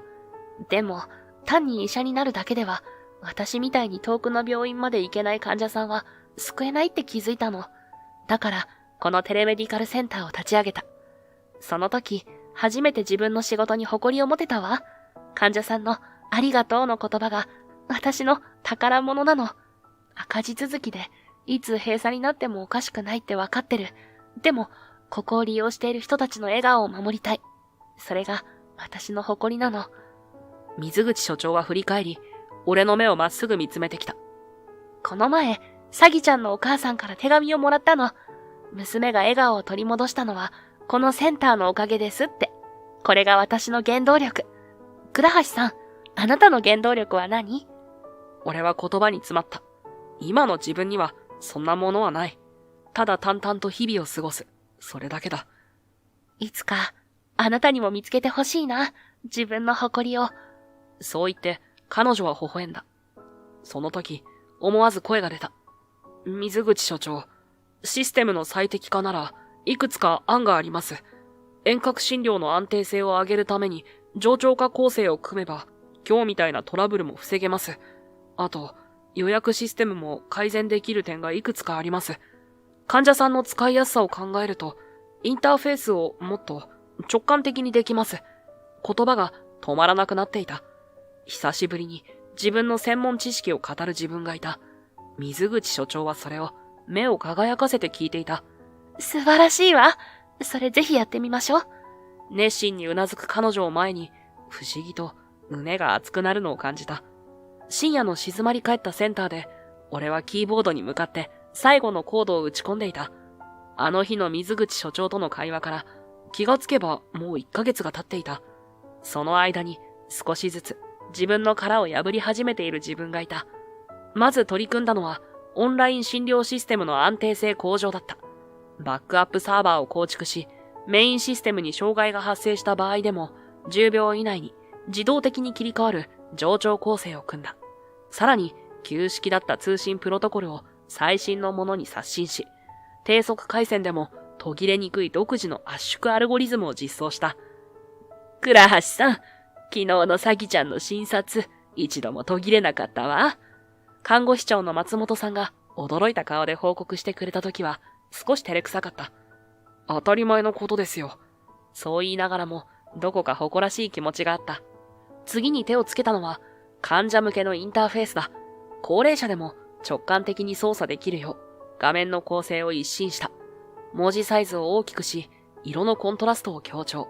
必要なボタンを厳選して画面をスッキリさせ、音声ガイダンス機能も追加した。倉橋さん、すごいわ。ご高齢の患者さんがこんなに簡単になって助かるって言ってたわよ。水口所長の嬉しそうな顔を見ると、もっと改善したいという気持ちが湧いてきた。俺が最後に取り組んでいたのは遠隔モニタリングシステムだった。慢性疾患を持つ患者が自宅で測定したバイタルデータをリアルタイムでセンターに送信できる仕組みを構築した。異常値が検出されれば自動的にアラートが発せられ、早期対応が可能になる。これで完成だ。エンターキーを押すと新しいシステムが起動した。シンプルながらも機能的な画面が表示される。翌朝、センターに着くと、水口所長が俺を事務所に呼んだ。倉橋さん、素晴らしいわ。先月の収入が前年同月比で 23% 増加したのよ。患者数が増えて診察効率が上がったおかげで、初めて単月黒字になったの。水口所長はデスクに広げられた資料を指さした。それはセンターの収支表だった。俺は言葉を失った。まさかシステム改良がこんなにも経営状況に直結するとは。ありがとう、倉橋さん。あなたのおかげよ。いえ、俺がしたのはシステム改良だけで。それが全てを変えたの。患者さんからの評価も上がって、口コミで新しい患者さんが増えているのよ。彼女は真剣な表情で言った。俺の胸に温かいものが広がった。その夜、帰り道に桜並木を見上げた。まだつぼみだった桜が今にも咲きそうに膨らんでいた。水口所長の言った誇りという言葉の意味が少しずつ分かりかけているような気がした。雨の夜、診察がすべて終わった後のセンターは静かだった。俺は最後のシステムチェックを終え、帰ろうとしたところで、所長室から漏れ出る小さな光に気づいた。ノックすると、中から水口所長の疲れた声が返ってきた。どうぞ。ドアを開けると、彼女はデスクの前で資料の山に囲まれていた。髪は少し乱れていて、目の下には疲労の色が滲んでいた。倉橋さん、まだいたの？最終チェックをしていました。所長もまだ仕事ですか？ええ、来週の医療審議会の資料作りで。彼女は言いかけてため息をついた。窓の外では雨が強くなり、窓ガラスを打つ音が部屋に響いていた。手伝いましょうか。思わず口から出た言葉に自分でも驚いた。彼女は少し戸惑ったように俺を見つめ、それから小さく微笑んだ。助かるわ。実はプレゼン資料を作らなきゃいけないんだけど、苦手で。水口所長がそんな弱みを見せるなんて珍しい。普段は完璧な彼女が、今は少し肩を落として見えた。任せてください。俺はデスクの反対側に座り、彼女が作りかけていた資料に目を通した。内容はいいのに、見せ方がどこか平板だった。所長の伝えたいことは何ですか？このセンターの存続の必要性よ。他の施設との差別化ポイントを示して予算配分の優先度を上げてもらいたいの。わかりました。俺はキーボードを打ち始めた。グラフを作り、患者数の増加や診療効率の改善を視覚的に表現する。こういうことですかね。仕上がったスライドを見せると、彼女は目を丸くした。そうそう、それよ。素晴らしいわ。これなら審議会も納得してくれる。彼女の表情が明るくなるのを見て、胸が温かくなった。所長が少しうつむいた。本当にありがとう。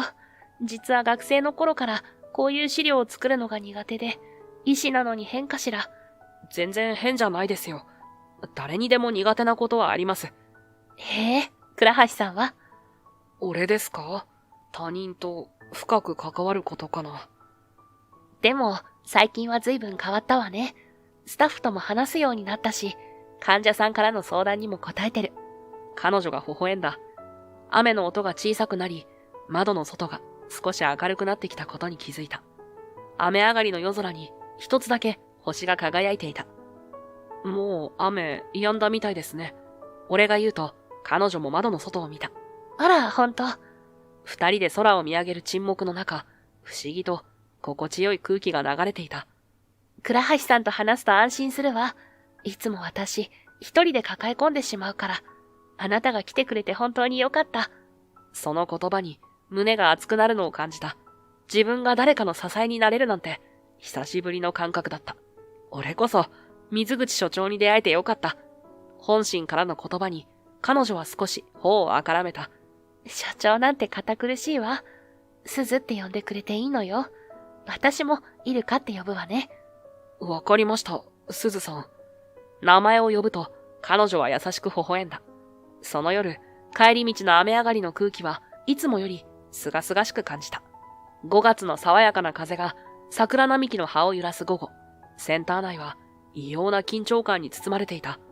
朝のミーティングで感動ヘルスケアホールディングスによる買収交渉が始まったという話が突然発表されたのだ。俺がデスクで作業していると、松本さんが小声で話しかけてきた。倉橋さん聞いた？はい。どうなるんだろう。あの大手企業が買収したら、きっと効率化って名目で人員削減されるわよね。彼女の声には不安が滲んでいた。俺は黙ってうなずいた。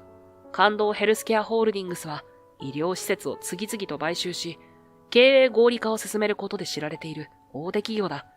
確かに経営は改善するが、その代償として非採算部門は容赦なく切り捨てられるという噂もある。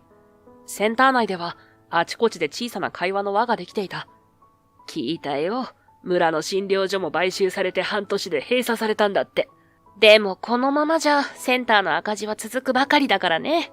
水口所長どう思ってるのかしら。俺は静かに立ち上がり、所長室へと向かった。ノックすると、中から疲れた声で、どうぞ、と帰ってきた。ドアを開けると、すずさんはデスクに山積みされた書類を前に肩を落としていた。彼女は俺を見ると、少し表情を和らげた。買収の話よね。朝突然県から連絡があって、感動ヘルスケアが正式に買収の意向を示してきたって。詳しいことは、まだ具体的な条件は示されてないけど、県としては赤字続きのセンターを切り離せるから前向きに検討してるみたい。すずさんはどう思ってるんですか？俺の質問に彼女は一瞬言葉を詰まらせた。反対よ、もちろん。ここがなくなったら通院が難しい患者さんが困るわ。山間部の高齢者やサギちゃんのような足の不自由な患者さん、彼らにとってこのオンライン診療は命綱なのよ。俺は黙って聞いていた。彼女の顔にはこれまで見たことのないような深い憂いがあった。部屋に沈黙が流れた。窓から差し込む陽光が彼女の肩に柔らかく降り注いでいる。俺にできることがあれば手伝います。すずさんは俺を見上げ、目を丸くした。あんた？はい。俺のシステムが患者さんの役に立っていると言われて、初めてこの仕事に誇りを持てました。そのシステムが消えるなんて俺も嫌ですから。彼女の目にわずかに光が戻ってきた。俺はうなずいた。まずは、このセンターの価値を数字で示す必要があります。患者データを分析して、このセンターがなかったら、どれだけのコストが別の形で発生するか。例えば、救急搬送の増加や、重症化による医療費の増大。それを定量的に示すんです。俺は席に戻り、システムにアクセスした。過去3年分の患者データを引き出し、分析し始める。それから、ここ数ヶ月のシステム改善で成果も出始めています。この傾向を延長していけば、赤字幅は確実に縮小します。その予測モデルも作りましょう。少しずつ、俺の脳内でアイデアが形になっていった。すずさんの表情にわずかな希望の色が戻ってきた。いるか、あなたがいてくれて本当によかった。彼女は小さく微笑んだ。まだ何もできてませんよ。いいえ、あなたが諦めないでいてくれるだけで、私も頑張れる。彼女の目には決意の光が宿っていた。そのきらめきに俺は胸を打たれた。必ず、このセンターを守りましょう。俺の言葉に彼女は力強くうなずいた。窓の外では5月の風が桜の葉を揺らし、柔らかな光の粒を床に散らしていた。数日後、感動ヘルスケアホールディングスからの査察チームが今日訪れるという連絡が入り、センター全体が緊張感に包まれていた。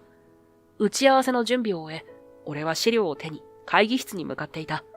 いるか、準備はいい？すずさんが会議室の前で俺を待っていた。彼女は普段着ないスーツを着て緊張しているのか、指で髪を軽く触っている。大丈夫です。データも揃いました。ありがとう。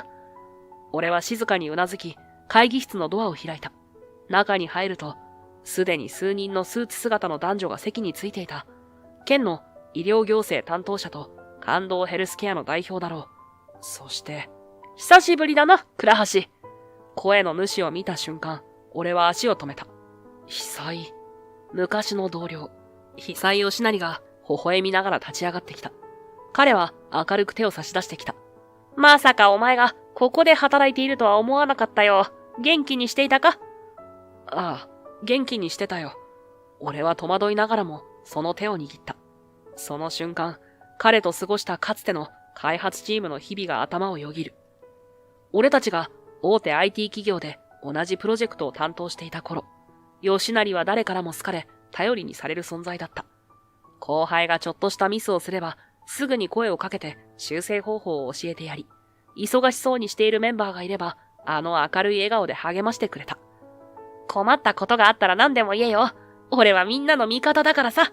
そう言って豪快に笑う姿は当時のチームにとっての太陽だった。いつの間にか彼の周りには人が集まり、チームの和気あいあいとした雰囲気を作る中心にいつも吉成がいた。その姿は暗いオフィスでもパッと周囲を明るくしてくれるような存在感があった。そんな俺たちが今はこんな形で再会することになるなんて。元気そうで何よりだよ、倉橋。吉成は手を離すと、すっと表情を引き締めていった。会議が始まり、県の担当者からの説明、感動ヘルスケア側の方針説明と続いた。買収後は効率化という名目で、拠点の統廃合が検討されていることが明らかになった。それでは、センター側からの説明をお願いします。鈴さんが立ち上がり、俺が用意したデータを使ってプレゼンテーションを開始した。まず、このセンターのオンライン診療システムが地域医療に与えている影響について数値で示します。スクリーンに俺が夜を徹して作成したグラフと表が映し出された。過去3年間のデータを分析した結果、このセンターが提供するオンライン診療によって地域の救急搬送件数が 23% 減少しています。これは年間約1200万円の医療費削減効果があります。また、慢性疾患患者の定期的な遠隔モニタリングにより、重症化予防効果が見られ、入院日数の短縮にもつながっています。こちらのグラフは、システム改良後の収支改善傾向を示しています。鈴さんは熱を込めてデータを説明していった。それが終わると、感動ヘルスケアの役員たちは小声で話し合い始めた。吉成は黙って資料に目を通していた。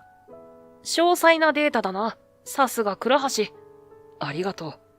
だが、感情に訴えるだけでは経営判断は変わらない。彼は少し声を落とした。感情じゃない。事実だ。このセンターには価値がある。俺は静かに答えた。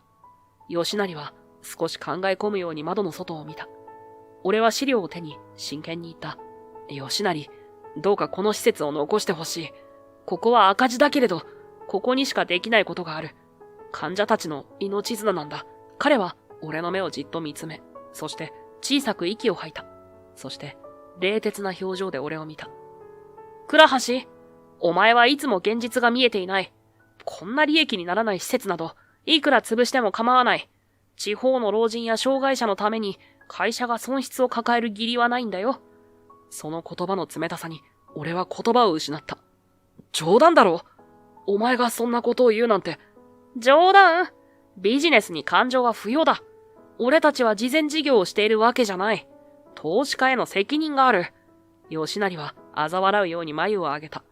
倉橋、お前は相変わらず甘いな。だからいつまでも出世できないんだ。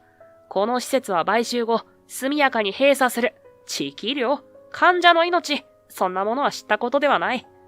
俺は怒りと悲しみが入り混じった感情に襲われた。かつて尊敬していた同僚が、こんな冷酷な人間になっているなんて。吉成、お前、変わってしまったな。彼は一瞬だけ動きを止めた。だが、すぐに表情を引き締め、会議の参加者全員に向かって冷ややかに言い放った。本日の協議の結果、感動ヘルスケアホールディングスによる桜テレメディカルセンターの買収は基本的に合意に至ったものとします。県の担当者が小さくうなずき、鈴さんは顔を青ざめさせていた。正式な手続きは来週から始めます。統合計画の詳細については追って連絡します。以上で本日の会議を終了します。参加者たちが席を立ち始める中、俺は呆然と資料を見つめていた。あれだけ準備した数字も、患者たちの声も、何一つ相手の心を動かさなかった。吉成はさっさと書類をカバンに詰め、会議室を出ようとしていた。俺は立ち上がり、彼を追いかけた。吉成！廊下で彼を呼び止めると、吉成は少し迷惑そうな表情で振り返った。まだ何か？何を言われても撤回をするつもりはない。その視線の冷たさに、俺は言葉をなくしてしまった。しかし、なんとか言葉を絞り出す。そういえば、妹さんは元気。思わず、口から出た言葉に、吉成の表情が一瞬こわばった。何の話だ？妹さんだよ。病気で入院していて、手術費用が必要だって言ってたじゃないか。吉成の目が冷たく細まり、左右を見回した後、低い声で言った。妹なんていない。え？妹なんていない。あれは嘘だ。お前を利用するための、ただの口実だ。出世競争で生き残るためには、時に他人を踏み台にすることも必要なんだ。吉成は小さくあざけるように笑った。俺は足から力が抜けていくのを感じた。壁に寄りかからなければ、その場で崩れ落ちていたかもしれない。ずっと、騙されていたのか。声に出した言葉が自分の耳に虚しく響いた。吉成は腕時計を見ながら言った。じゃあこれで、次会うのは正式な手続きの時だ。彼は何の躊躇もなく背を向け、センターの出口へと歩いていった。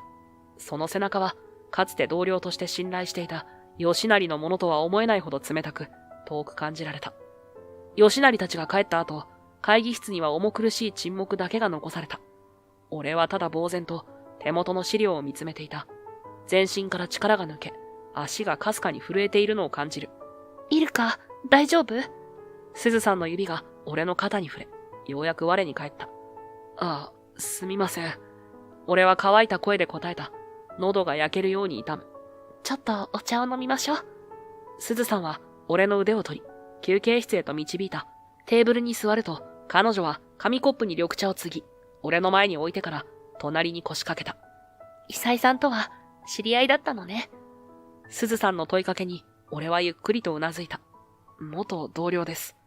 随分と冷たい人ね。同僚だったのにあんな言い方を。鈴さんの声には怒りが滲んでいた。彼女は俺のことを心配してくれている。その温かさが今の俺には痛いほど染みた。昔はあんな人間じゃなかったんですよ。明るくて誠実なやつでした。あの頃の吉成の姿がまぶたの裏に浮かぶ。いつも笑顔で同僚に声をかけ、困っている後輩に手を差し伸べていた。彼の姿が、俺たちは同じプロジェクトで働いていました。病院向けの新しい電子カルテシステムの開発です。開発は順調に進んでいたんです。最終テストの段階まで。俺は言葉を選びながら話した。あの日のことは今でも鮮明に思い出せる。その日はオフィスが騒然としていた。システム開発部全体が緊張に包まれ、上層部が会議室に集まっていた。誰かのミスで医療システムに重大な欠陥が見つかったのだ。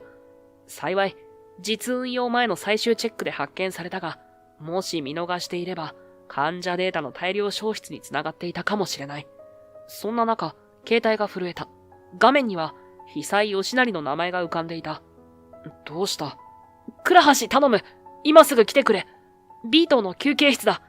何も言い返す間もなく電話は切れた。不安を感じながら、俺は指定された場所へ向かった。そこには、顔面蒼白の義成がいた。俺の姿を見ると、義成は駆け寄ってきた。その目は赤く、涙に濡れていた。今回のシステムバグ、俺がやらかしたんだ。お前が。ああ、昨日のコミットで、検証不足のコードをプッシュしてしまった。重大な計算ミスが含まれていて、上は犯人を探してる。このままだと間違いなく左遷だ。最悪、クビになるかもしれない。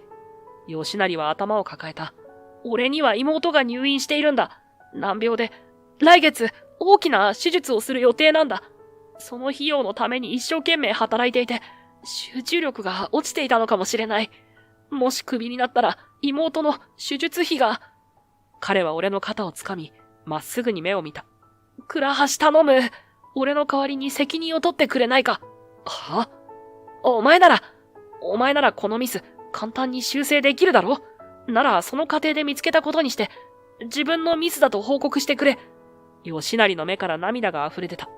彼は膝をつき、頭を下げた。頼む、彼女を救えるのは俺だけなんだ。そこまで言われて、俺は言葉を失った。わかった。俺が何とかする。俺は重い口を開いた。そうして、俺は自分のミスだと上層部に報告したんです。プロジェクトマネージャーは激怒しました。こんな初歩的なミスをするなんてって。すずさんは黙って聞いていた。俺は紙コップの中の緑茶を一口飲んだ。もう冷たくなっていた。当然、俺はプロジェクトから外されました。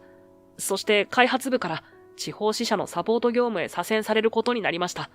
でも、そこでの仕事は、俺の技術を全く活かせないものでした。毎日苦痛でしかなくて。それで結局退職したの？はい。俺は小さくため息をついた。俺は、左遷も会社を辞めることになったのも、全部受け入れてきました。彼の妹さんのためだと思って。でも、全部嘘だったんです。吉成は自分が出世するための踏み台に、俺を使っただけだった。あの涙も、あの真剣な表情も、全部演技だったんだ。俺はおえつをこらえようとしたが、どうしても声が震えてしまう。喉の奥がはち切れそうに熱くなり、目の奥がじわじわと熱を持つ。男のくせに情けない。そう思いながらも止めることができなかった。すずさんは黙って俺の話を聞いていた。そしてゆっくりと立ち上がり、窓辺に歩み寄った。外では桜の木々が風に揺れていた。彼女はしばらくそこに佇み、深呼吸をした後、静かに振り返った。イルカ、あなたは誰かを助けたいという純粋な気持ちで行動した。たとえその相手が嘘をついていたとしても、あなたの心は本物だった。それが大切なことよ。彼女の言葉に俺は顔を上げた。すずさんの横顔は午後の陽光に照らされて柔らかく輝いていた。俺はゆっくりと立ち上がった。窓の外を見ると、桜並木の向こうに沈みかけの太陽が見えた。今、俺の目の前には本当に俺の力を必要としている人たちがいる。山奥に住む老夫婦も、車椅子の少女も、このセンターがなければ医療を受けることさえままならない。俺のシステムが彼らの命綱になっている。深く息を吸い込んだ。ありがとうございます、すずさん。俺はもう二度と大切な場所を壊させない。今度こそ守り抜きます。俺は久しぶりに自分の中に火が灯るのを感じた。すずさんの目が輝き、彼女は力強くうなずいた。ありがとう、イルカ。彼女の笑顔に俺の決意は固まった。窓の外では風に揺れる桜の枝が夕日に照らされて赤く染まっていた。夜半過ぎの雨音が自宅マンションの窓を柔らかく叩いていた。俺はベッドで明日の対策会議のことを考えていた。感動ヘルスケアの買収提案から3日が経過し、俺とすずさんは水面下で反対運動を進めていた。自治体や患者会への働きかけ、メディアへの情報提供、そして何よりセンターの価値を証明するためのシステム改良に没頭する日々。夜の静けさの中、ふと携帯が震えた。画面を見ると、すずさんからだった。時刻は午前2時を回っている。もしもし、すずさん？イルカ、大変なの。センターの全システムがダウンして、診療システムが一切動かないの。俺は跳ね起きた。いつからですか？30分くらい前かしら。当直のスタッフから連絡があって、私もすぐに駆けつけたの。サーバールームの警告ランプがすべて点灯していて、イルカお願い、来てくれない？すぐ行きます。それまでは何も触らないでください。俺は電話を切り、急いで服を着替えた。窓の外は土砂降りの雨。センターまで車で15分。一刻を争う状況だ。センターに着くと、夜間診療の明かりだけがついていた。だが、普段なら静かなはずの時間帯に、玄関には数台の車が止まっている。俺は急いで入り口に向かった。ドアを開けると、松本看護師長が血相を変えて駆け寄ってきた。倉橋さん、来てくれて本当によかった。もう大変なのよ。俺は無言でうなずき、サーバールームへと急いだ。廊下を進むと、診察室の前に数人のスタッフが集まっていた。その中心に、すずさんの姿があった。すずさん！俺の声に彼女が振り返った。髪は乱れ、表情には深い憂いが刻まれている。周囲のモニターはすべて黒く、診察室内の大型スクリーンには、接続エラーの文字だけが赤く点滅していた。状況を教えてください。午前1時20分頃、当直の看護師が緊急コールを受けたの。山奥の高齢患者からで、急に胸痛が起きたって、オンライン診療で確認しようとしたら、突然画面が真っ暗になって。診察室の奥から若い医師が声をかけてきた。システムが完全に機能停止しています。救急隊を手配しましたが、あの山道では到着まで1時間以上かかる見込みです。すずさんの顔が青ざめた。俺たちは急いで2階へと向かった。サーバールームに入ると異様な光景が広がっていた。通常は整然と青く点滅しているはずのランプがすべて赤く点灯している。警告音が部屋中に鳴り響き、モニター画面には無数のエラーメッセージが表示されていた。俺はサーバーラックに駆け寄り、メインコンソールを操作した。ログイン画面さえ表示されない。完全にシステムがロックされている。俺は深呼吸して冷静に状況を分析した。これは通常の障害じゃありません。誰かが意図的にシステムを攻撃しています。攻撃？ハッキングってこと？はい。俺は別のターミナルからバックアップシステムへのアクセスを試みた。だが、そのアクセス権限すら奪われている様子だった。見てください。これは特定の IP アドレスからの集中攻撃です。ファイアウォールを突破し、バックアップシステムまで無効化しています。さらに、患者データベースへの不正アクセスの痕跡もあります。すずさんの顔から血の気が引いた。患者情報が漏洩したの？可能性はあります。だけど今はシステム復旧が先決です。俺は素早くキーボードを叩き始めた。攻撃の手口を見る限り、これは素人の仕業ではない。サーバーの深部まで侵入されている。通常の方法では復旧不可能な状態だ。俺は額の汗を拭いながら自分だけが知る裏コマンドを入力していく。その時、すずさんの携帯が鳴った。彼女が電話に出ると表情が一変した。落ち着いてください。わかりました。今何とかしてますから。すずさんの声が震えている。電話を切った彼女の顔は青ざめていた。どうしたんですか？俺が聞くと、彼女は絶望的な表情で答えた。サギちゃんのお母さんから、サギちゃんに発作が起きてるって。救急車は？もう呼んであるけど、山間部だから到着まで40分以上かかるって、それまで待てない。俺は集中してタイピングを続けた。だが、システムは依然として反応しない。攻撃者は本当に巧妙だった。通常のアクセスルートはすべて遮断されている。ダメだ。通常の方法では入れません。このままだと復旧に数日はかかります。そんな、もう終わりだわ。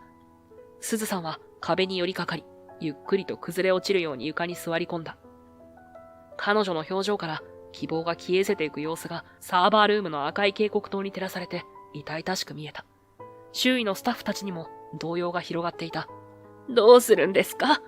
山の老夫婦が胸痛を訴えてるって連絡があったのに。パニックに陥った声が部屋中に飛び交う。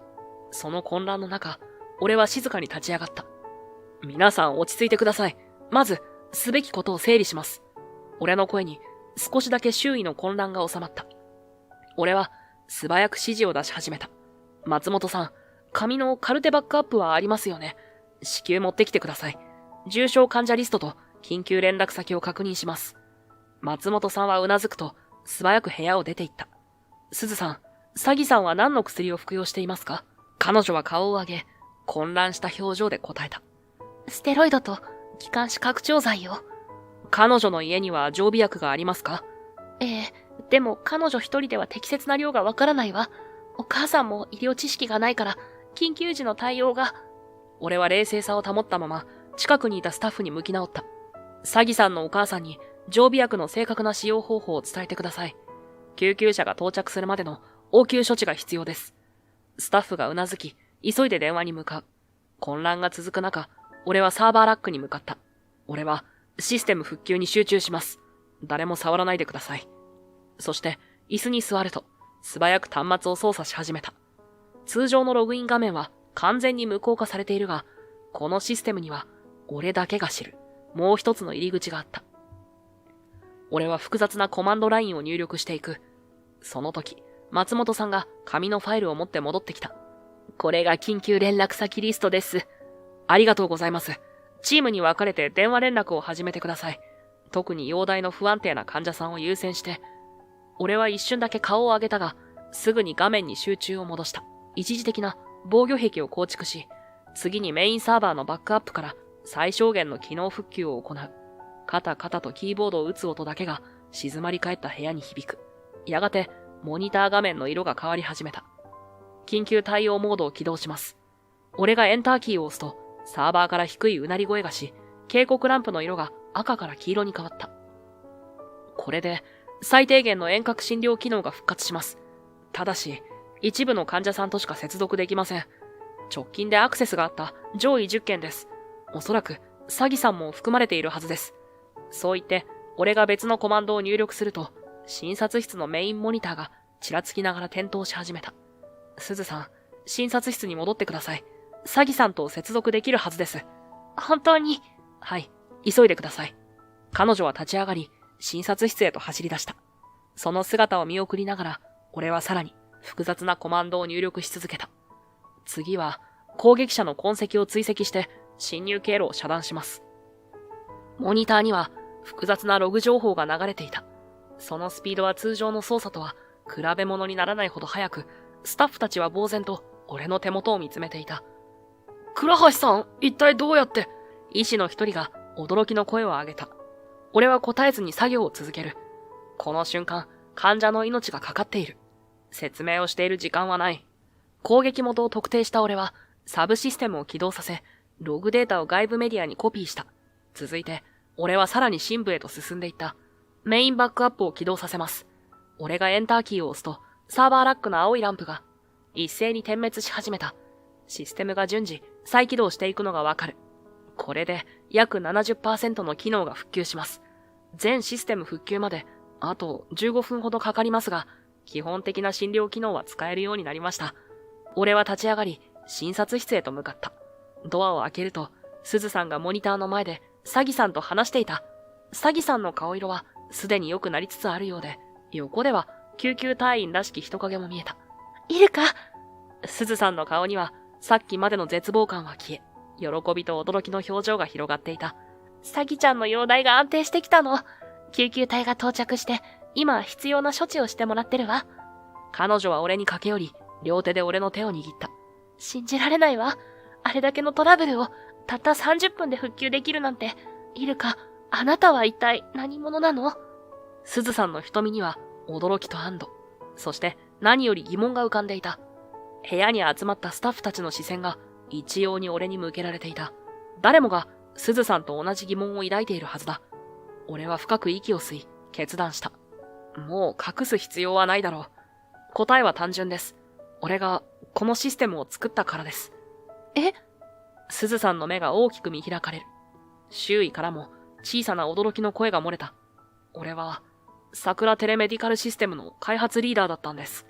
このセンターが開設される前、大手 IT 企業に所属していた時に、通常のアクセス権限では触れない部分も、設計者なら介入できる。そのために残しておいた非常用のバックドアがあったんです。俺は少し苦笑いした。突然の告白に自分でも少し恥ずかしくなる。すずさんの表情が驚きから理解へと変わっていく。だから、あなたはこのシステムのことを誰よりも知っていた。ええ。だからこそ、今回のような攻撃にも対処できたんです。部屋の空気が緊張から興奮へと変わっていった。だからあんなに手際が良かったんだ。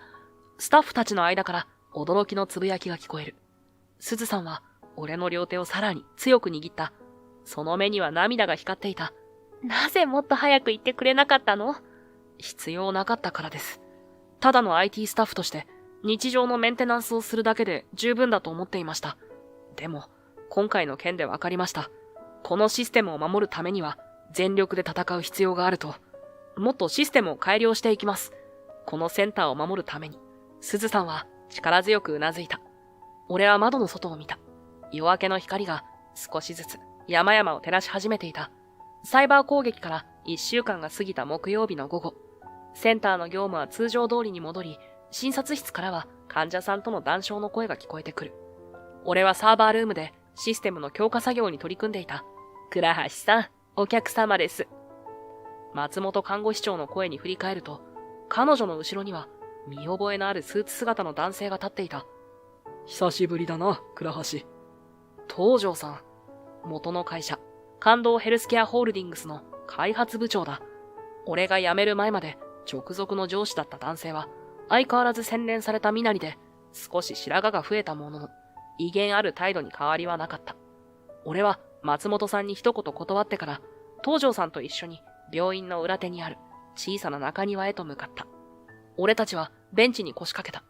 東條さんはまっすぐに俺の目を見た。早速本題に入るが、倉橋、うちの会社に戻ってきてほしい。風が桜の葉を揺らし、かすかな音を立てた。先週のサイバー攻撃のことは聞いているよ。誰も対応できない危機的状況で、君がシステムを復旧させた。その話は業界内であっという間に広まった。俺は少し驚いた。あのトラブルが業界レベルで話題になっているとは思わなかった。東條さんは前のめりになった。君のテレメディカルシステムは会社の誇りだった。だが、君が去った後、誰もあれほど完璧に運用、管理できる者はいなかった。開発チームは改良を試みたが、君のコードの深さを理解できなかった。彼は一息ついてから続けた。今、医療テクノロジー分野は急成長している。当社も新たな大型プロジェクトを立ち上げた。国内全域をカバーする次世代医療システムの構築だ。倉橋、君にはそのリーダーになってほしい。俺は黙って聞いていた。待遇は破格だ。年収は前の3倍。チームは20人。予算も十分につく。何より、君の才能を存分に活かせる環境を用意する。これが正式なオファーレターだ。条件の詳細は中に記載してある。東條さんは内ポケットから封筒を取り出した。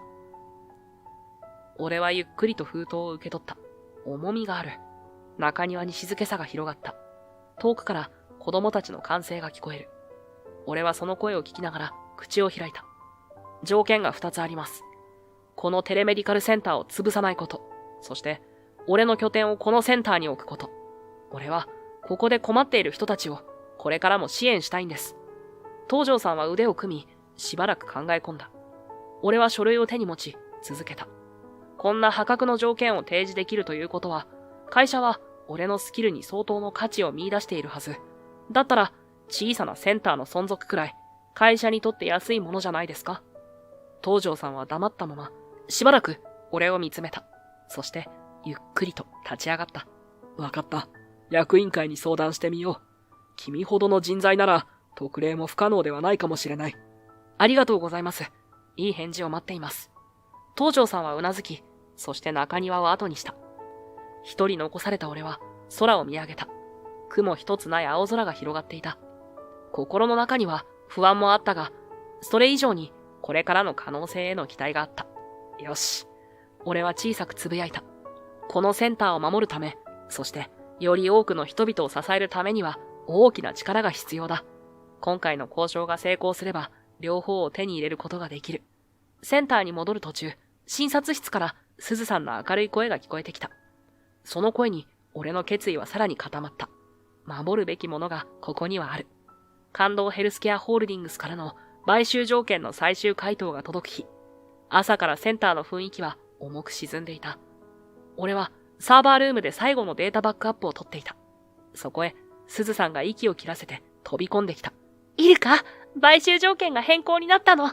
センターの存続が決まったわ。彼女の手には一枚の書類が握られていた。震える指先で俺に差し出す。俺はその書類に目を通した。桜テレメディカルセンターは感動ヘルスケアホールディングスの完全子会社となるものの、センター機能と現スタッフは維持。さらに設備の近代化投資も約束されていた。やった。その声は俺の口から漏れたものだったが、鈴さんは小さく笑った。ニュースはあっという間にセンター中に広がった。廊下に出ると、スタッフたちの顔に安堵の表情が広がっている。医師の一人が俺の肩を叩き、松本さんは目に涙を浮かべていた。診察室では、モニターに映る患者たちの喜びの声が重なり合っていた。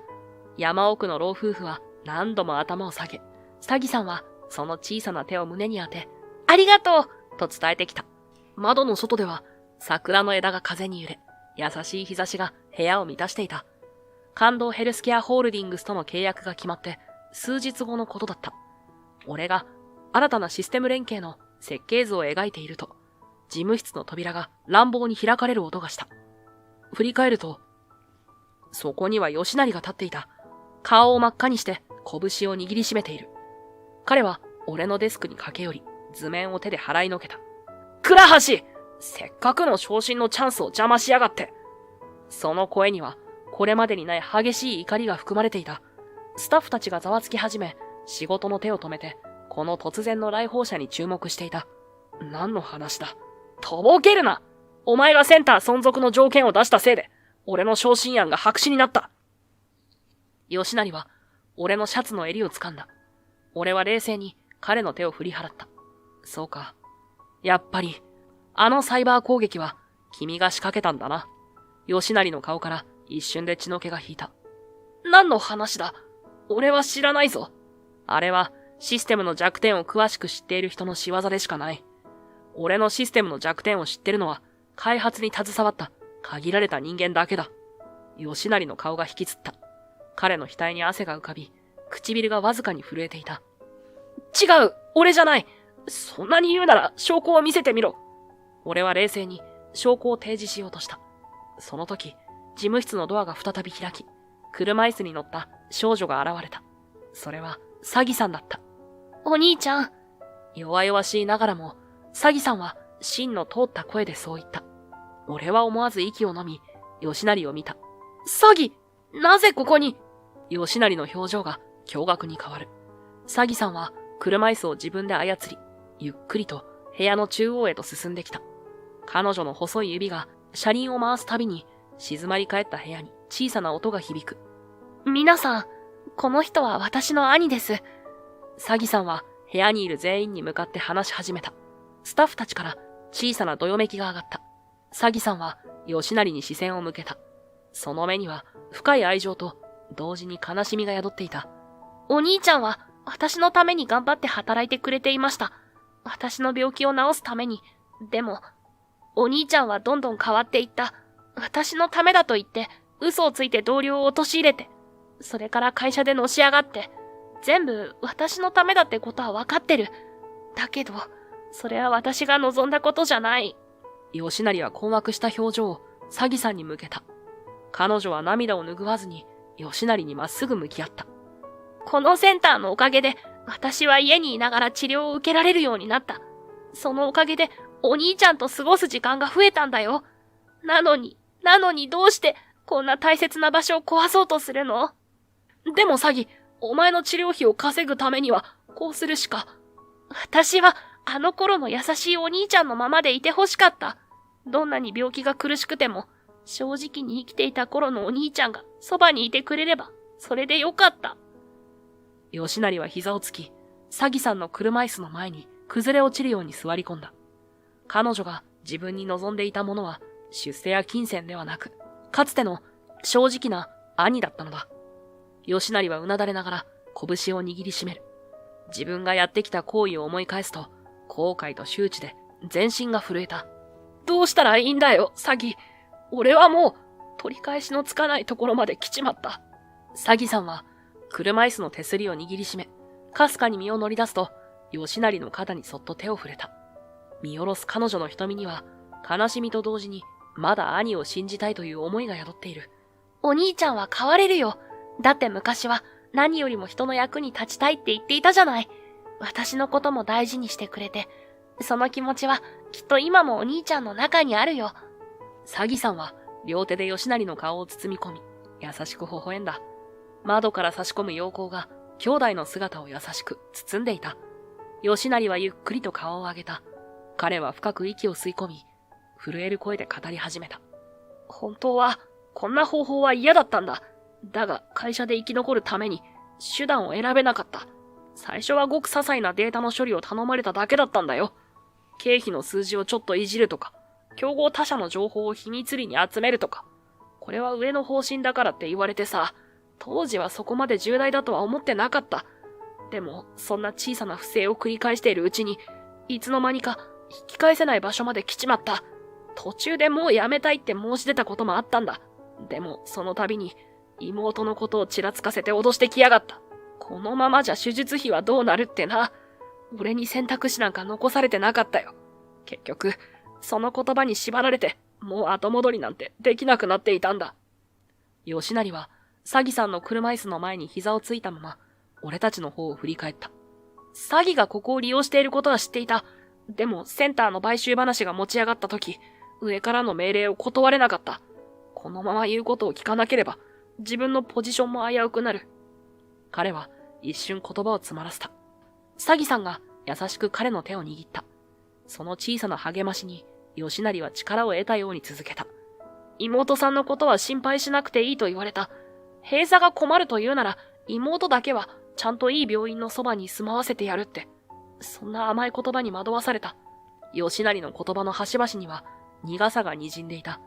彼は俺の方に向き直り、まっすぐに目を見た。その瞳に映るのは、俺の知っている誠実な同僚の姿だった。倉橋、すまない。本当にすまなかった。あの時も、今回も全部俺が悪かった。俺はお前を裏切ったのに、それでもお前は詐欺のことまで気にかけてくれていた。吉成は深く頭を下げた。許してくれとは言わない。でも信じてほしい。これからは本当の意味で人のために働きたい。彼の言葉には偽りのない真実が宿っていた。俺は黙ったまま吉成を見つめていた。窓の外では桜の葉が風に揺れ、柔らかな光の粒を床に散らしていた。わかった。やり直すんだな。俺はようやく口を開いた。その声は自分でも意外なほど落ち着いていた。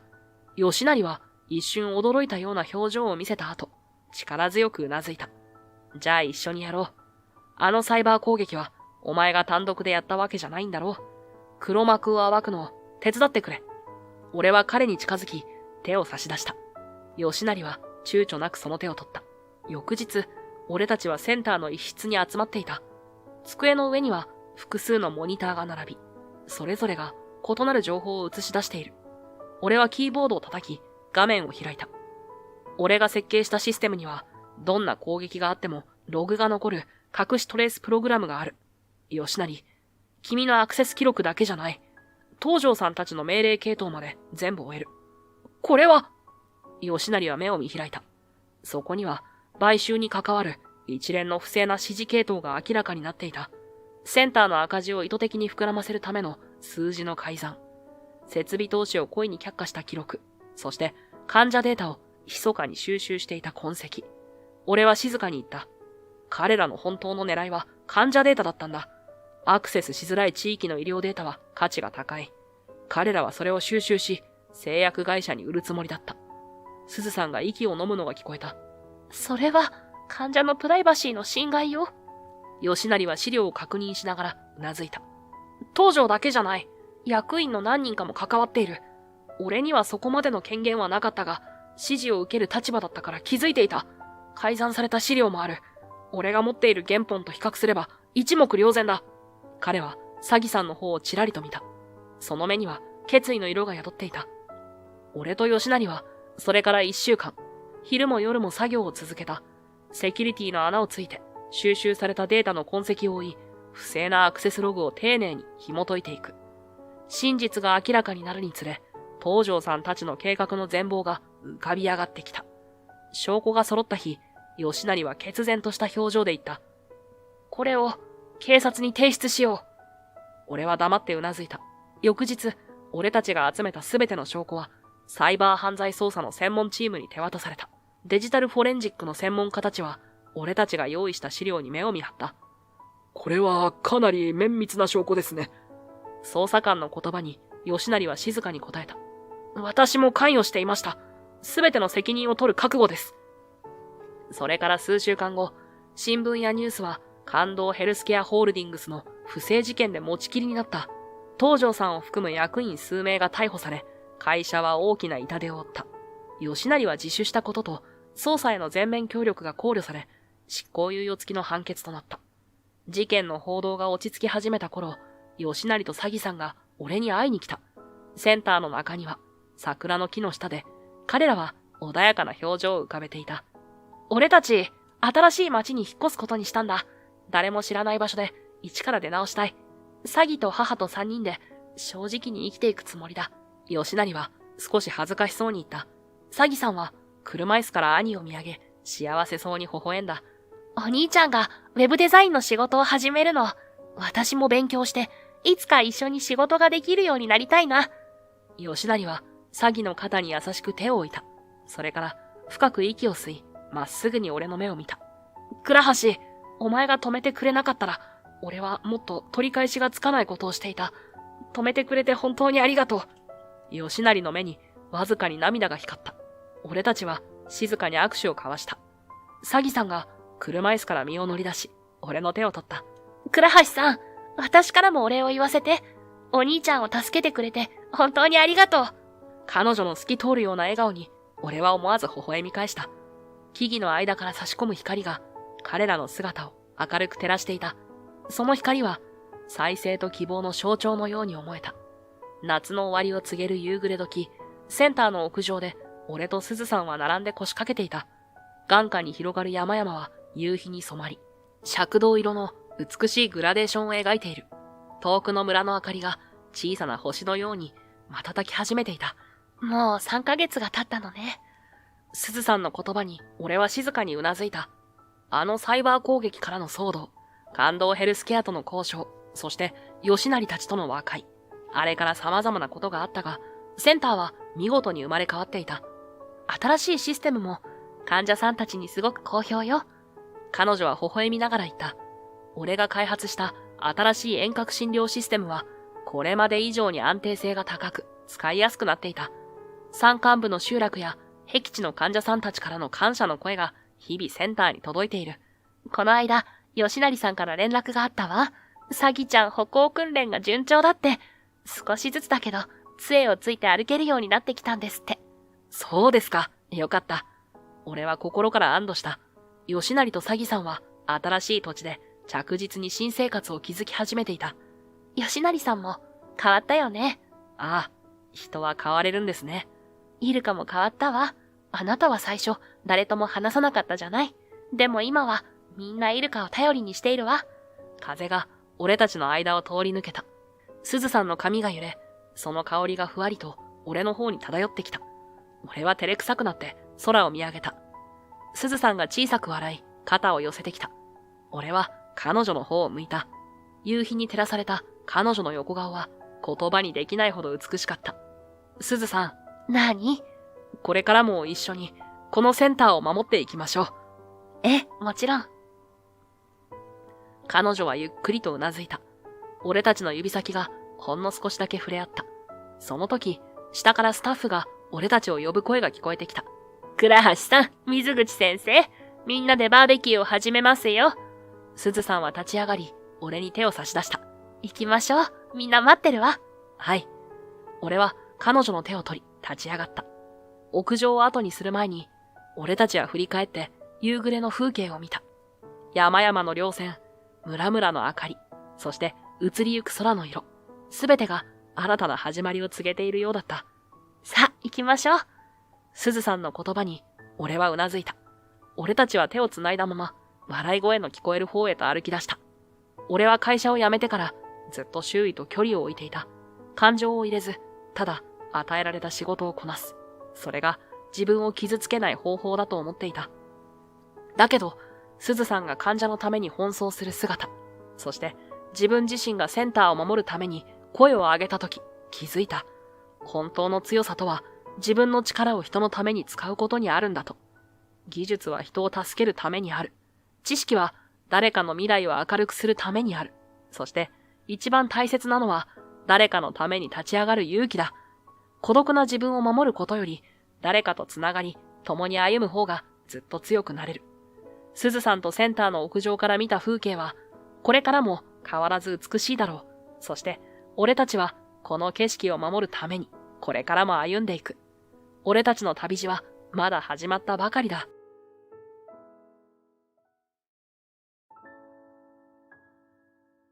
悪いけど、明日の商談で運転手と荷物持ち頼むわ。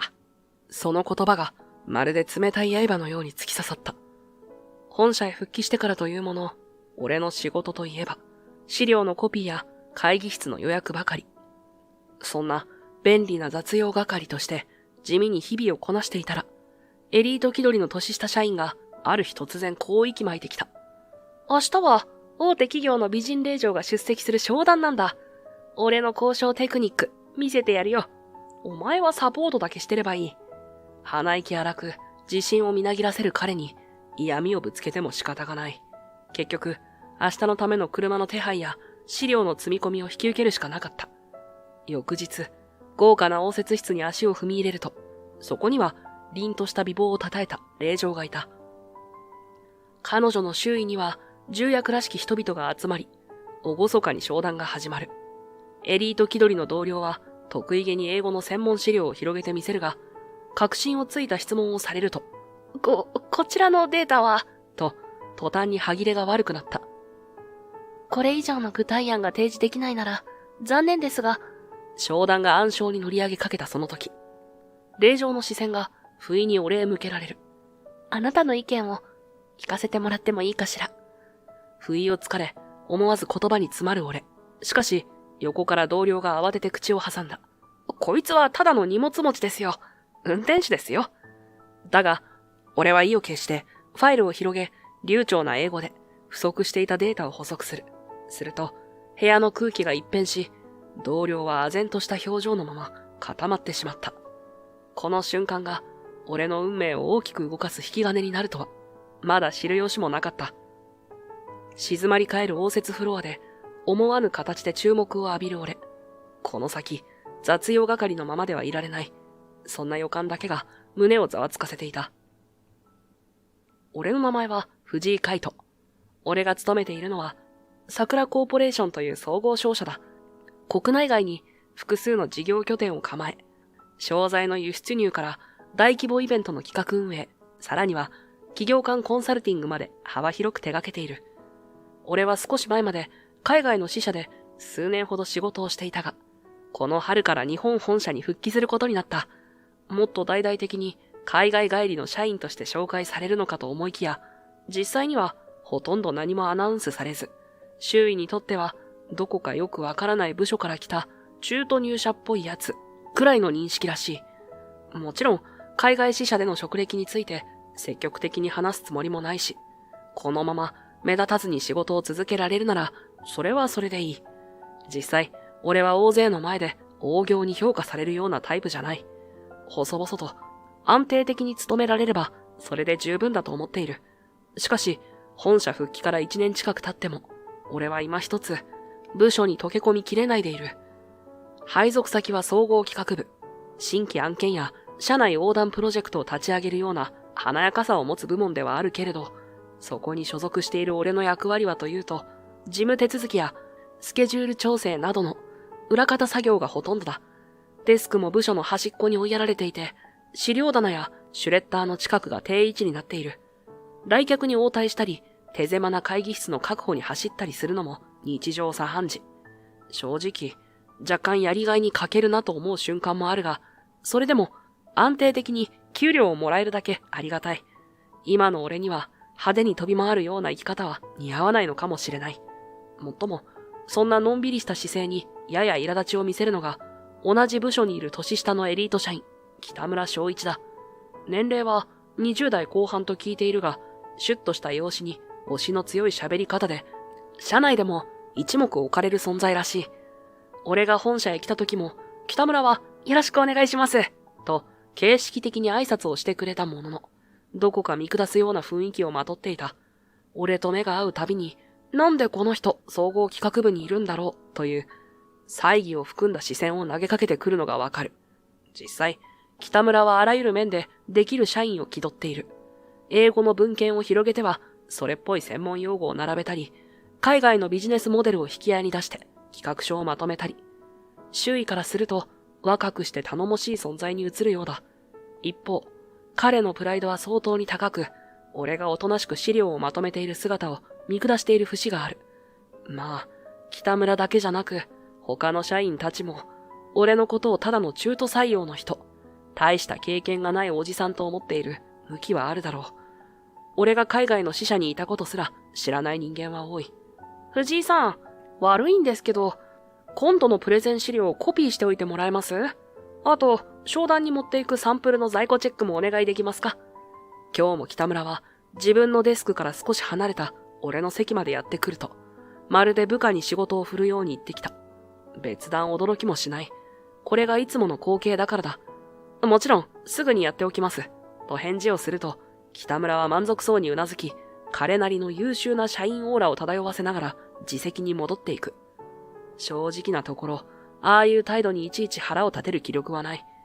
俺は言われた通り、コピー機の前で作業を始めるが、その途中で北村が追い打ちをかけるようにこう言い放った。明日、白石コンツェルンとの商談があるんですよね。俺が担当するんで、もしよかったら藤井さん、運転手兼サポートで来てくれませんか？荷物も結構多いんで。もちろん、明日までに資料をまとめておいてくださいよ。要するに、車を出し、資料もチェックし、商談で使う試作品やサンプルも運搬しろ、ということだ。総合企画部内には他にも人がいるはずなのに、なぜか俺にお鉢が回ってくる。北村からすれば、気軽に扱える便利な存在が俺というわけだろう。人を見下す姿勢には多少の嫌味を感じるが、押し付けられた雑務そのものは、そこまで嫌いじゃない。それに、デスクでじっとしていると、どうしても過去のことを考えてしまう瞬間がある。頭の中に余計なことがちらつくくらいなら、こうして仕事に没頭していた方が気楽なのかもしれない。翌日、朝早くから車用車の準備をしていると、北村がキャリーケースを抱えてやってきた。やけに気合が入ったスーツ姿で、髪もバッチリ決まっている。まるで、俺こそがこの商談の主役と言わんばかりだ。彼はトランクに荷物を放り込みながら言う。じゃあ藤井さん、悪いけど運転頼みますわ。道中、資料の最終確認とかしておきたいんで。わかりました。俺は黙々とハンドルを握って出発した。白石コンツェルンのロビーは、まるで高級ホテルのように広くて豪華だ。大理石の床には照明が反射していて、少し眩しいくらい。受付を済ませた後、案内係に従って応接フロアに移動する。扉の向こうには数名の社員らしき人々がいて、その中心にある女性が佇んでいた。思わず息を飲んだ。彼女は、かつて俺が、いや、もう思い出したくもない過去を持つ相手。白石コンツェルン企画部、白石玲奈です。今日はよろしくお願いいたします。柔らかい声が部屋に響く。整った顔立ちと気品のある物腰。昔と全く印象が変わらないわけじゃないが、相変わらず美しく、そしてどこか近寄りがたい雰囲気を持っていた。一瞬目が合った気がするが、気のせいかもしれない。俺はあくまでも北村の後ろに控えているし、彼女も社長令嬢として堂々と振る舞っているようだ。視線を外そうとするが、それはそれで不自然な気がして、まともに顔を上げることもできない。本日は我が社との共同プロジェクトにつきまして、具体的なお話を伺えると聞いております。北村さんにはいろいろとご提案いただけると期待しておりますわ。玲奈はそう言って、微笑みを浮かべながら、北村の資料に目を通し始める。最初は、北村のペースで話が進んでいった。彼が組んだ企画案や戦略プランを説明し、玲奈や周囲の社員たちが質問を投げかける。北村は自信満々に答えていたが、次第に相手が海外企業や国際プロジェクトの例を挙げ始めたあたりから少し歯切れが悪くなってきた。英語の文献や海外データに対してどうも正確には理解できていないようで言葉が濁り始める。その件につきましては、そうですね、今後のグローバル展開を視野に入れつつ、うちの会社としても連携を図っていきたい所存でして、頼みの綱の企画書にもそこまで詳しくは書かれていなかったのだろう。北村がタブレットを操作しながら一生懸命に検索しているのが手に取るようにわかる。玲奈は静かな視線を送ったまま、さらに突っ込んだ質問を重ねてきた。海外の統計資料を引用されているようですが、こちらはどの機関のデータをご参照になっているのかしら？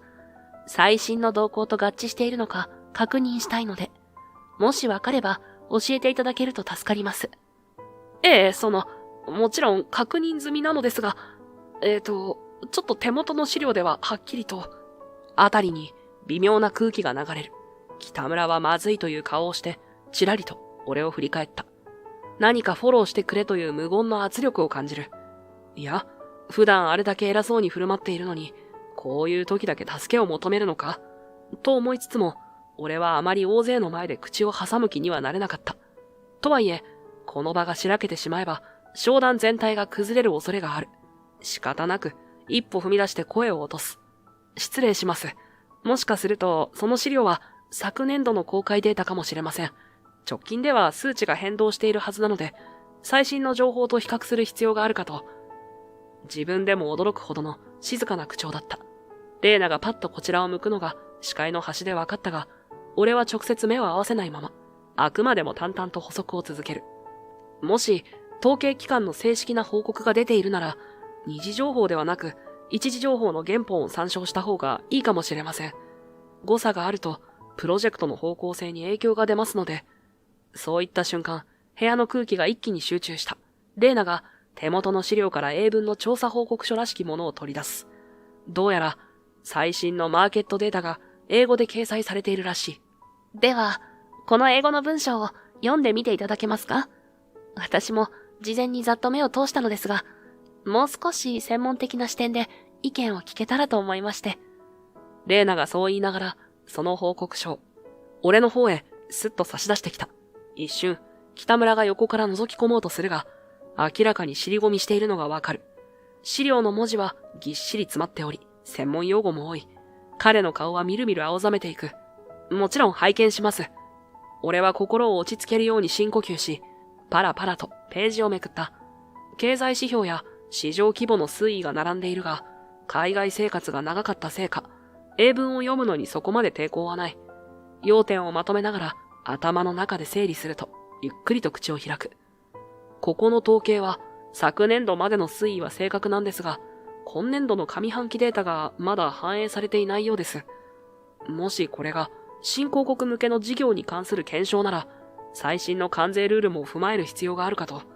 あと、付録にある地域別の輸送インフラ指数は結構有益な指標になりそうですね。気がつけば、俺は当たり前のように英語の資料を読み解き、解説していた。北村はといえば、完全に口をつぐんでいて、表情はまるで血の気が引いたようだ。何度かうろたえるようにタブレットを操作しているが、うまく補足できないらしい。すると、レーナが満足げに笑みを深めながら、北村へさらりと言う。彼は帰国子女なんですよ。私も高校の時から知っていましたけど、相変わらず英語の理解が早いわね。その瞬間、北村がと目を丸くするのが見えた。周囲のスタッフも驚いたようにざわつき始め、ひそひそと、帰国子女だったんだ。そんな話、初耳だな、と言っている。俺は居心地の悪さを覚えつつも、北村の隣に立ち尽くすしかなかった。どういうご関係なんですか？と、白石コンツェルンの別の社員がレーナに問いかける。レーナは少し照れくさそうに視線を落としながら、はっきりと答えた。高校の同級生なんです。あの頃から英語は得意だったし、卒業後は海外に行ったのよね。レーナが俺を横目で見る。俺はただ曖昧にうなずくしかない。まさかこんな場で高校時代の知り合いだと打ち明けられるとは思わなかったし、意図せず過去を晒される形になってしまった。だが、言葉を返せない俺を尻目に、レーナは微笑を浮かべると話を続けた。それでは、本日の案件については、もう少し詳細を煮詰めさせていただいて、改めてこちらからご提案書をお持ちしますね。ぜひ、前向きに検討させていただきます。会議室に静かな拍手が起き、商談はひとまずお開きとなった。北村は悔しそうな視線を投げてくる。外へ出るや否や、彼はわざとらしく大きなため息をつき、そのまま黙り込んでしまった。会議室を出てエレベーターホールへ向かうと、北村は壁際に寄りかかりながら、ぐっと拳を握りしめていた。悔しさをにじませる横顔に、俺はどう声をかけるべきか迷う。しかし、そんな間もなく、後ろからレーナの声が響く。すみません。企画のことで少し冷たいことがあって、お時間はあるかしら。それを聞いた北村は、さっきまでの不機嫌そうな表情を一変させ、急に目を輝かせた。もちろん、喜んでお時間いただきます。次の打ち合わせスケジュールも調整できますし。ごめんなさい。私が用があるのは藤井さんなの。さっきの話もう少し聞きたくて。レーナがあっさりとそう言い切った瞬間、北村は言葉を失ったように動きを止めた。レーナは、そのまま北村に向き直り、冷静な口調で続ける。正直な話、今回のプロジェクトは、北村さん一人だけが担当なら、取引を見送るつもりでした。でも、藤井さんがいらしたからこそ、検討を続けたいと思ったの。それと、悪いけれど、先輩である彼にずっと、荷物持ちや運転手をさせていたのですよね。私、そういう点も人間性として気になるの。北村はレーナに反論しようとするが、結局は何も言えないまま唇を噛み締めている。足早に視線をそらしてキビスを返すと、そのままエレベーターとは反対方向へ歩き去ってしまった。気まずい沈黙が落ちる。その後、レーナが俺の方へ向き直り、少し優しい声で言った。ごめんなさい。なんだか余計な気を使わせちゃったわね。言葉尻だけは丁寧だが、その佇まいは昔と変わらず堂々としている。思わず俺は懐かしさと苦さが入り混じった気持ちでつぶやいてしまった。相変わらずだな。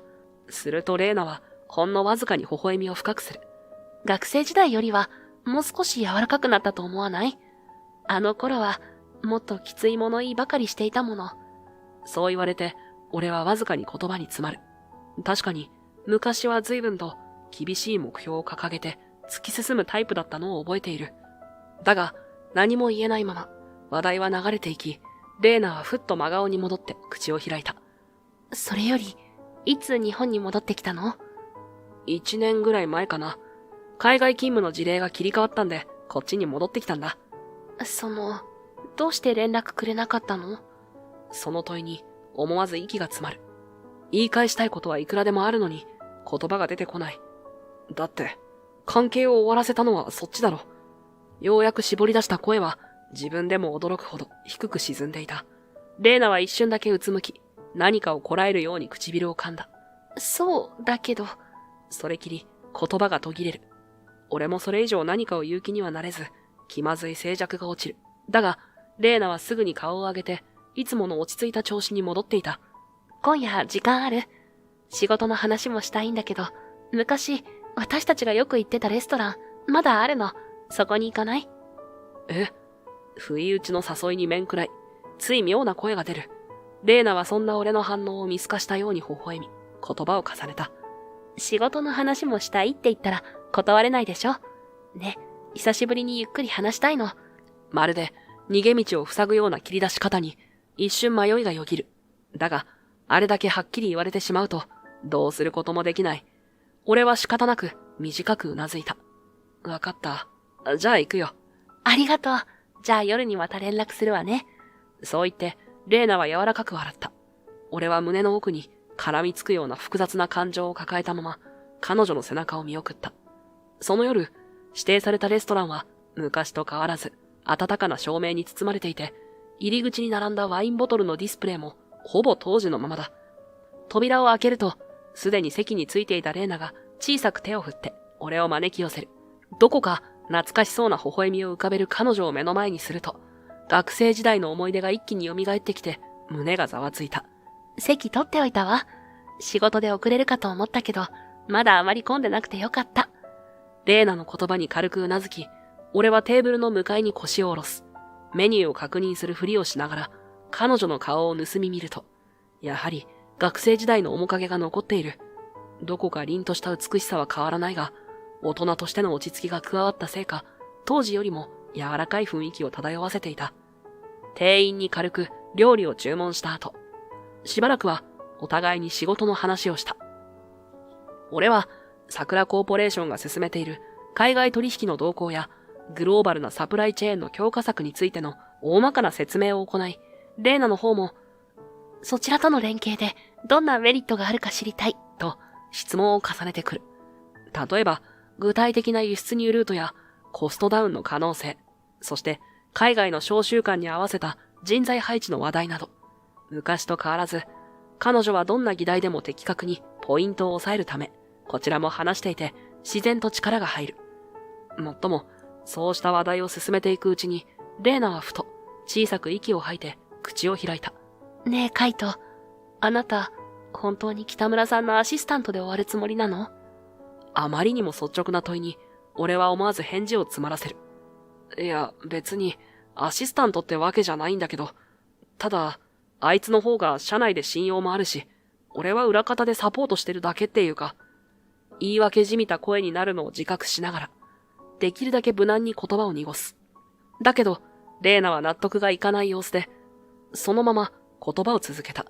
でもね、今回の商談を見てた限り、あなたの方が圧倒的に議題を理解していたわよ。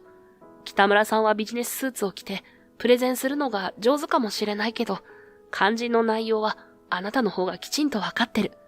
周りをうまく使って成果を出すのが北村さんかもしれないけど、あなた自身だって立派に仕事できる人じゃない。その言葉に少し胸がチクリと痛む。自分でも気づいてはいるのだ。北村はエリート意識が強く、工場や身振りは上手だが、実は社内の海外案件に詳しいのは俺の方だったりする。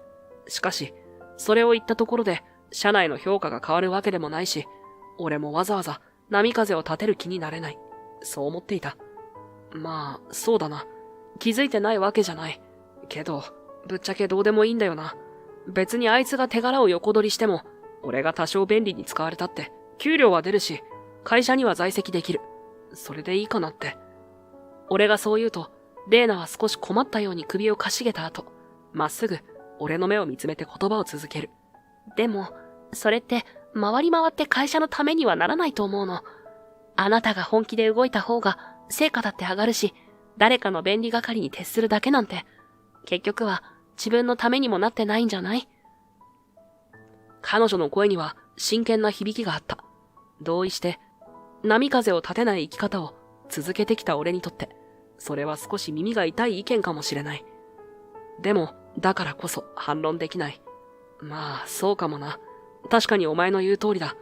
なんとなく面倒事を避けて楽をしてるだけだって、自分でも思ってたし。自重気味に笑うと、レイナはテーブル越しに手を伸ばして、水のグラスを軽く指先で弾いた。楽に生きること自体は悪くないと思う。でも、あなたってもっとできるはずなのにって、私から見ても歯がゆいのよ。自分がどうしたいかをはっきり主張した方が、結局は幸せになれるんじゃないかって思うの。そう諭すように言われ、俺は苦い笑みを浮かべる。自分のやりたいことが明確にあるわけでもない今の俺にとって、それは耳の痛い言葉だ。けれど、レイナの瞳が本気なのは見て取れる。わかった。これからは少し自分の思いを主張してみるよ。いつまでも使えない中途社員呼ばわりされてるのも性に合わないしな。照れ隠しに軽口を叩くと、レイナはふっと笑いながらグラスを持ち上げる。そう、ぜひそうして。絶対に会社だって、あなたが本気を出してくれた方が助かるはずだから。そう言い合って、どこか昔のままの空気が蘇った気がした。高校時代、彼女はいつだって俺を後押ししてくれた。それが時に強引でも、言葉の端々には優しさがあった。今もこうして俺の世話をしてくれるのが変わっていないと思うと、かすかな安心感すら覚える。だけど、そのまま話が一区切りついたところで、レイナは再び視線を落とし、少し息をついてから言葉を選ぶように口を開いた。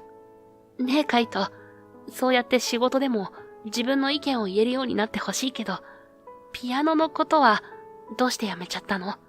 今度はまるで探るような瞳で俺を見つめてくる。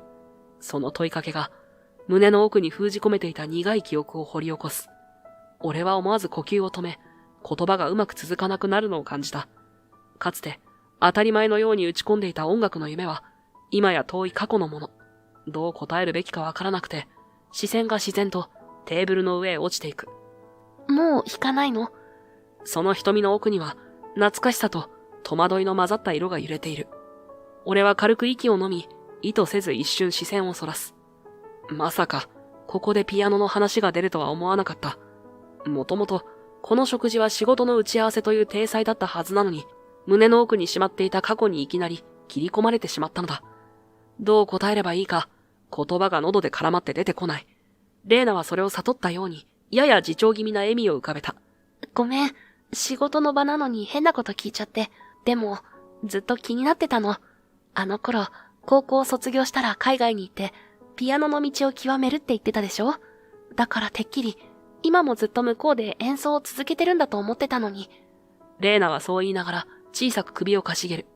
口調こそ穏やかだが、その瞳にはどこか悲しげな色が宿っていた。俺は一瞬返す言葉を失い、視線をそらす。確かに当時は音楽大学への進学やコンクールの話ばかりしていた。自分の将来に疑う余地もなく、ただピアニストになるんだと信じていたのだから。そう。あの頃は毎日のようにピアノに触れていた。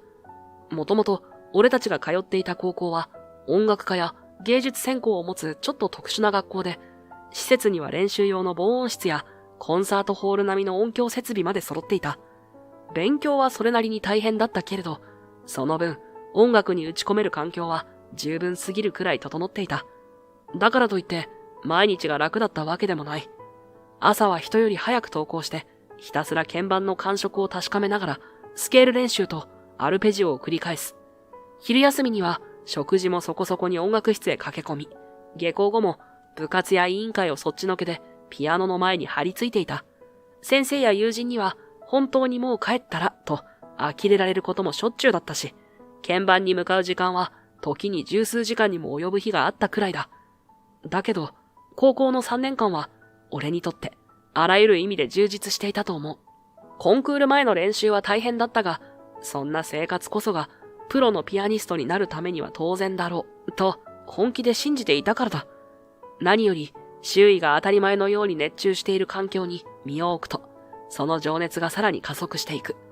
今振り返っても、あの頃は夢だけを糧に走り続けられた奇跡みたいな時間だったと思う。だからこそ、今こうしてピアノをやめてしまった自分の姿を、あの頃の自分が見たらどう思うだろう。そう考えると、胸の奥がズキリと痛む。あんなにも懸命に打ち込んだ音楽を、なぜ捨てざるを得なかったのか。もちろん理由はいくつもある。それでも、あの頃は疑うことなく、自分の将来はピアノと共にある、と思っていたのは事実だ。それだけに、今となっては苦い気持ちで振り返ることが多い。当時からピアノを弾く姿が美しかったレーナも、結局は家業を継ぐために経済分野へ進む道を選んだ。だから、プロを目指すのは俺一人という状況に、どこか寂しさを覚えたこともある。けれど、それでも俺は、いずれ世界で通用するピアニストになって、いつか彼女に胸を張って演奏を聴かせられる日が来る。そう信じていたのだ。そんな俺が、今はピアノから遠ざかって、サラリーマンをしている。それを思うと、何とも言えない切なさがこみ上げてくる。ごめん。続けるつもりだったんだけど、いろいろあってやめたんだ。そんな言葉しか出てこない。レーナはテーブルの端を指でなぞりながら、少し切なそうにうつむいた。昔とは違う大人びた表情をしているが、その内側にはまだ消えきっていないあの頃のままの思いがあるようにも感じられた。しばらくして料理が運ばれてくるが、その場はすっかり静かになってしまう。どこか居心地の悪い空気を感じながら、俺は視線をさまよわせ、いつもより味気なく見えるテーブルセッティングに目を落とした。あの頃、レーナと語り合った夢や音楽の話は、もう遠い昔のことのように思える。だけど、全く消えてしまったわけでもないのだろう。胸に残るかすかな痛みが、それを物語っていた。ごめんなさい。思い出話ばっかり振っちゃって。でも私、音楽には感謝してるの。何しろ、社長の娘って立場でずっと帝王学を叩き込まれてきたのよ。子供の頃から経営戦略とか国際経済の話ばかり聞かされて、一人っ子だし余計に会社を継ぐというレールの上を歩かされてきて、正直息が詰まってたわ。そこまで語ったところで、レーナはグラスの水を一口飲む。その仕草からは、学生時代に見え隠れしていた悩みの影が、今も完全には消えていないようにも感じられた。だけど、ピアノと出会った時これだって思えたの。ピアノを弾いてる間は、自分のレールを一瞬だけ忘れられたから。特にカイト、あなたの演奏を初めて聞いた時は衝撃だった。こんなにも感動をくれるピアノがあるんだって。だから本当はずっと続けて欲しかったの。ごめんね。ただのエゴかもしれないけど。レーナの声には切実な思いがこもっていた。だが、俺はわずかに首を振り、短く応じる。いや、いいんだ。そうやって気にかけてくれるのは正直ちょっと嬉しい。俺も音楽は好きだったし、ピアノを愛してたよ。でも今は昔みたいに素直に向き合えないんだ。悪いな。最後の言葉を切り出すとき、わずかな息苦しさを覚える。そう、ごめんなさい。踏み込みすぎたわね。私ね、会社の慈善事業でチャリティーコンサートを開いているの。私は音楽に救われた。だから、同じように心の拠り所にしてもらえる人を増やしたいの。会社では金にならない事業だっていう人も多いけど、私はそうは思わない。音楽が私を救ってくれたように、誰かの心を少しでも軽くできるならと思って、近々またやる予定なんだけど、もしよかったらカイトも一緒にどう？そう言われると、俺は一瞬言葉に詰まった。さっきまでのピアノの話に引き続き、すっかりペースを乱されている。なんとも返事しづらい沈黙が生まれそうになったところで、レーナが少し意地悪そうに笑う。また逃げる気？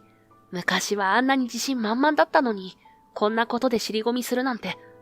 いや、なんというか、言い返す言葉が出てこない俺を、レーナはさらに追い詰めるように見つめてくる。相変わらず強引だな。いや、昔からこうだったか。その時、ふと、高校時代のあるエピソードを思い出す。思い出した。俺が先生に練習ばかりで授業に出ろって怒られた時、お前が校長室まで行って、彼には才能があるんです。多めに見てくださいって、直談判したことあったよな。あれは本当に面食らったぞ。そんなこと言ったっけ？ああ、そういえば言ったかも。だって書いとったら、コンクール前で一生懸命だったじゃない？私が助け舟を出さないと、先生もまっすぐに怒るだけだったし。レーナはあっけらかんとしているが、当時の俺はかなり驚いた。先生に反論するにしても、やり方ってものがあるだろうに。彼女は納得いかないことには絶対に引かないタイプだった。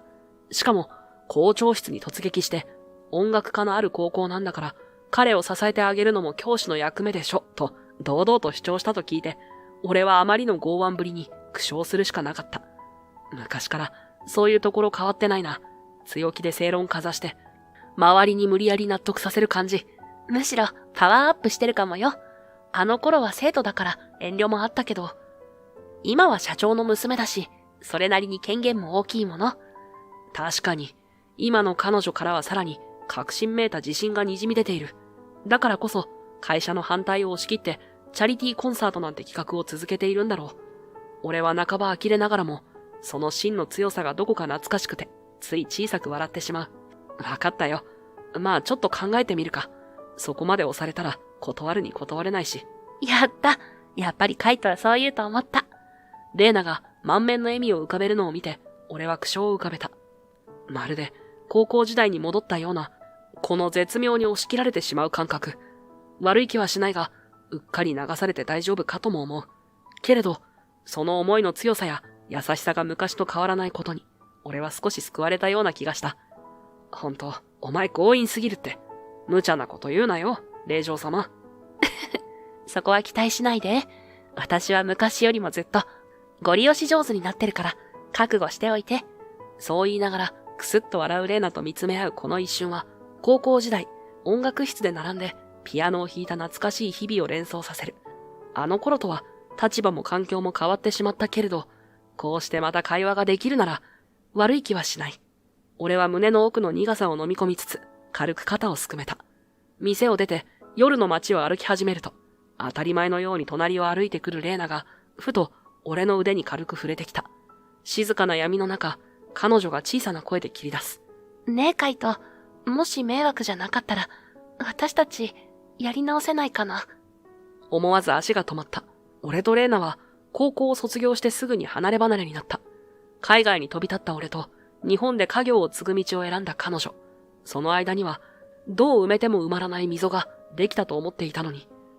でも、あの時別れを切り出したのはお前じゃないか。皮肉っぽい言い方になったのが自分でもわかる。レーナは少し表情を曇らせ、それでもまっすぐ俺を見つめた。そう、私が言い出した。だけど、やっぱり後悔してるの。だってね。レーナが何かを言いかけた。その瞬間、道の向こうから千鳥足でこちらへ向かってくる人影が現れた。街灯の下に入った姿を見て、俺は嫌な予感を覚える。おい、カイト、女と遊んでんのか。金持ちそうだな。酒臭い口調で絡んできたのは、泥酔した父だった。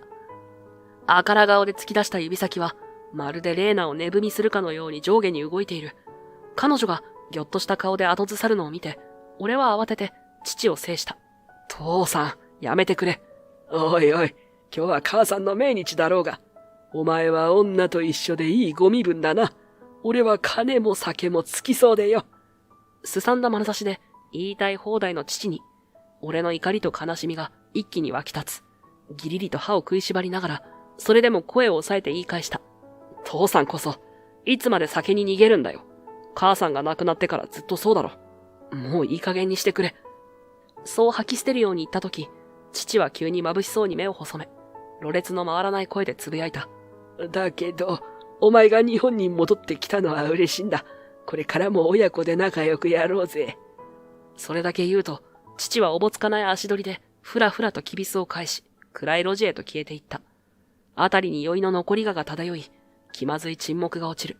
やがてレーナが、心配そうに、こちらを覗き込むように、声をかけてきた。大丈夫？悪い。変なの見せちまったな。ぶっきらぼうに言いながら、俺は大きく息を吐く。どこにもぶつけられない苛立ちと、胸に押し寄せる悲しみで、頭がぐちゃぐちゃだ。今更格好つけても取り繕いきれない。俺は覚悟を決めて口を開く。俺が、海外へ行った後、母さんが病気で亡くなったんだ。父さんは、借金作ってまで酒とギャンブルにのめり込むようになった。ピアノは当時そこそこ、成果が出てたんだけどさ。それを見て父さんは、金を稼いでくれ。才能を売れって、金儲けの道具にしようとしたんだ。最初は答えようと思ったんだけど、だんだん何のために弾いてるんだろうって、わかんなくなって。それでピアノを捨てたんだ。だけど今でも、ああやって、金をせびりにやってくる。レーナは、息を飲むように黙り込み、視線を落としている。やがて、唇を噛んだまま、小さく首を振った。そうだったんだ。高校の時、お父様は明るくて優しい方だったから、今の姿を見ても最初は誰だかわからなかった。ごめんね。私知らなくて。別に謝ることじゃない。あの人も昔はまともだったよ。でも、母さんがいなくなって変わった。俺からすれば、いろんなものを奪われた気分だった。ピアノまで父さんの金儲けの道具にされるんじゃ、音楽自体が歪んでしまうだろ。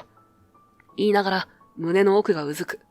音楽を愛していたはずなのに、いつの間にか失ってしまった。思い出せば、悔しさとやりきれなさで、心が締め付けられる。レーナは静かにうなずき、少し潤んだ瞳で俺を見つめる。辛かったのね。もし何か私にできることがあるなら、遠慮なく言って。やめてくれよ。同情なんてさ。少しきつい口調になってしまった。レーナが、はっと表情をこわばらせるのがわかる。でも、もう言葉は止まらない。だから言いたくなかったんだよ。お前には、今更こんな姿見せるの、恥ずかしいっていうか、お前にはずっと、昔のままの俺でいて欲しかったんだ。レーナが、そんなこと、と、つぶやこうとしたのを制するように、俺は無理やり吐き出すように続ける。悪いけど今日はもう帰るわ。じゃあな。言いたい放題になってしまった自分が嫌だった。ここでこのまま話し合えば、きっと後悔しないはずだと、頭の片隅で分かっていながら、どうしても立ち止まれなかった。足早にその場を立ち去りながら、後ろで、レーナが小さく、俺の名前を呼ぶ声が聞こえる。でも、振り返る気にはなれない。結局、こうして俺は、レーナを突き放してしまった。優しさで言ってくれたことだと分かっているのに、まともに向き合えない自分が情けない。胸の中には、後悔と苛立ちがないまぜになった。やりきれない感情が渦巻いていた。翌日からの仕事はいつも通り。いや、むしろ、いつも以上に黙々とこなしていた。俺が意識していたのは、できるだけレーナと会話しないようにすること。いや、正確には、彼女との接点を作らないように動いていた。と言った方が近いかもしれない。だからこそ、北村が苦手としている英語資料の翻訳や国際関連のデータ収集といった雑務をわざわざ朝早く出社して片付けてしまう。案の定、北村は後から出勤してきて、いつものように、藤井さん、ちょっとこれ訳しておいてください。と声をかけようとしてくる。すると俺は、もうまとめて翻訳を仕上げています。とすぐに答える。北村はわざとらしく目を丸くして、軽い笑いを交えながら言った。へえ、できちゃったアピールですか。俺に頼まれる前から仕事を片付けるなんて、ずいぶん優秀ですね。その言い方には嫌味が混じっているのが明らかだったが、俺は特に気に留めることもなく、淡々と応じる。いえ、ただ自分ができることをやっているだけなので、そう突き放すように言うと、北村は肩をすくめて資料のファイルをパラパラと確認し始めた。内容に不備がないと見るや、今度はあからさまに得意げな表情を浮かべ、企画書へ何やら書き込みを加える。じゃあ、これはもう俺の手柄として上に報告しちゃいますから。いちいちアピールしたくないんですよね、藤井さんは。その言葉に少し胸の奥がうずいたが、ここで突っかかっても仕方がない。俺は首を小さく振って答える。好きにしてください。持ち味がどうとか、俺はあまり気にしていないんで。北村がへえ、そうですか。と、嘘吹きながら離れていったのを横目で見送り、ため息をつく。仕事のやり方自体はスムーズだが、明らかに空気はピリピリしている。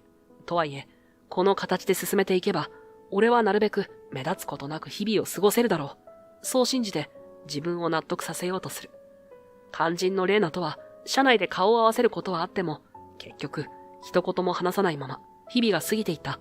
向こうも、俺の態度を察しているのか、特に声をかけてこない。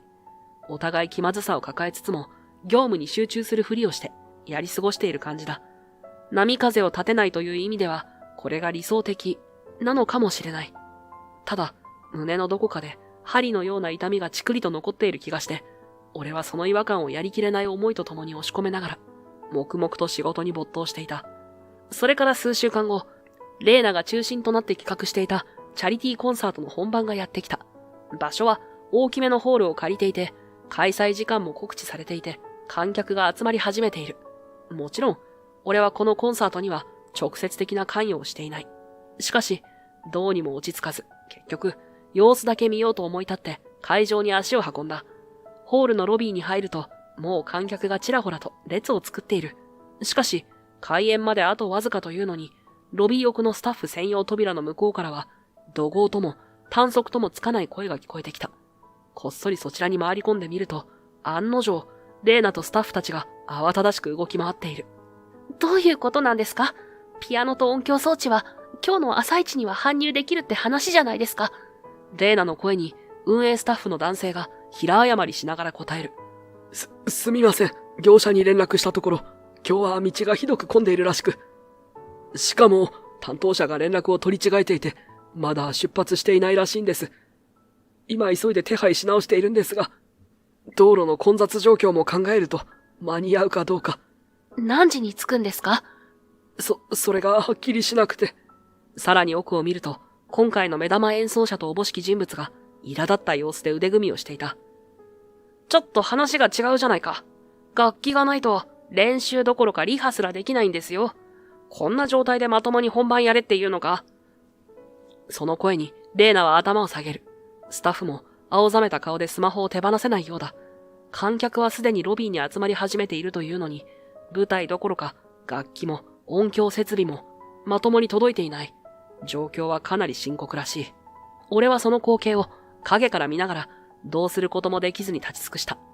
舞台監督とスタッフが電話で掛け合っているが、正直時間的にかなり厳しいだろう。こんな時、俺にできることは、畜生、何もできないなんて。俺は無力感に苛まれながら、ホールの隅でどうすることもできずに突っ立っていた。すると、ふと、どこからか酒臭さが漂ってきた。嫌な予感がして振り向くと、案の定、父がそこに立っている。父さん、どうしてここに来てるんだよ。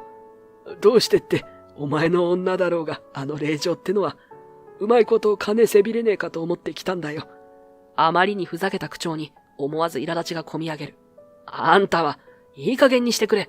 母さんがいなくなってから金のことばかり。はいはい、うるせえな。まあ俺がどう思おうと勝手だろ。父はニヤニヤしたまま、ステージ脇にポツンと置かれている古い電子キーボードを見やりながら、わざとらしく顎をしゃくる。で、機材が届かねえとかで大ピンチらしいじゃねえか。ほら、あそこにあるじゃねえか、キーボード。弾けばいいだろお前が。は、俺が、そんなの無理に決まってるだろ。もともとここで弾く予定なんかないし、ちゃんと演奏者が。だがよ、そいつらもこんな安物で弾けるかってごねてるんだろ。だったらお前がやりゃいいじゃねえか。まさか、昔の天才ピアニストさんが今更おじけづくとかないよな。カチンとくるような挑発的な言い方に胸が熱くなる。何が天才だよ。そんなのとっくにやめたって。やめた、うるせえな。じゃあいいよ。あの令状がこのまま大恥かいて失脚するのを指くわえて見てりゃいい。俺はその隙でも狙って、金でもせびりに行くかな。俺の胸はさらに熱く煮えたぎり、一気に爆発寸前になる。あ、ふざけるなよ。彼女に近寄るな。おう、じゃあお前が守ってやれよ、あの令状を。ほら、今にも泣きそうな面してるぞ。観客も集まってんのに機材は来ない。演奏者は言うことを聞かない。今助けてやれるのは誰なんだ。父の言葉に俺は思わず拳を震わせる。わかったよ。やってやる。そんなに俺が天才ピアニストさんかどうか見たいんだろ。なら証明してやるよ。だけど、絶対に彼女には手を出すな。わかったな。そう言い捨て、俺はスタッフたちの元へ足早に向かう。楽器の搬入が間に合わず、出演予定の演奏者があんなキーボードで弾けるかと不満を漏らしているのが見えた。おそらく、客ももうすぐ不信感を抱き始めるだろう。客席の方から焦燥感混じりのざわめきが聞こえてくる。お客さんが会場ロビーにだいぶ増えてきました。急がないと。もう時間ギリギリなのに、どうするんだ。このままじゃコンサートにならないぞ。スタッフの悲鳴にも似た声が飛び交う中、俺は手を挙げて強引に割り込んだ。すみません。そのキーボードを俺に使わせてください。演奏する人がいないなら俺が弾きます。一斉に視線がこちらに集まる。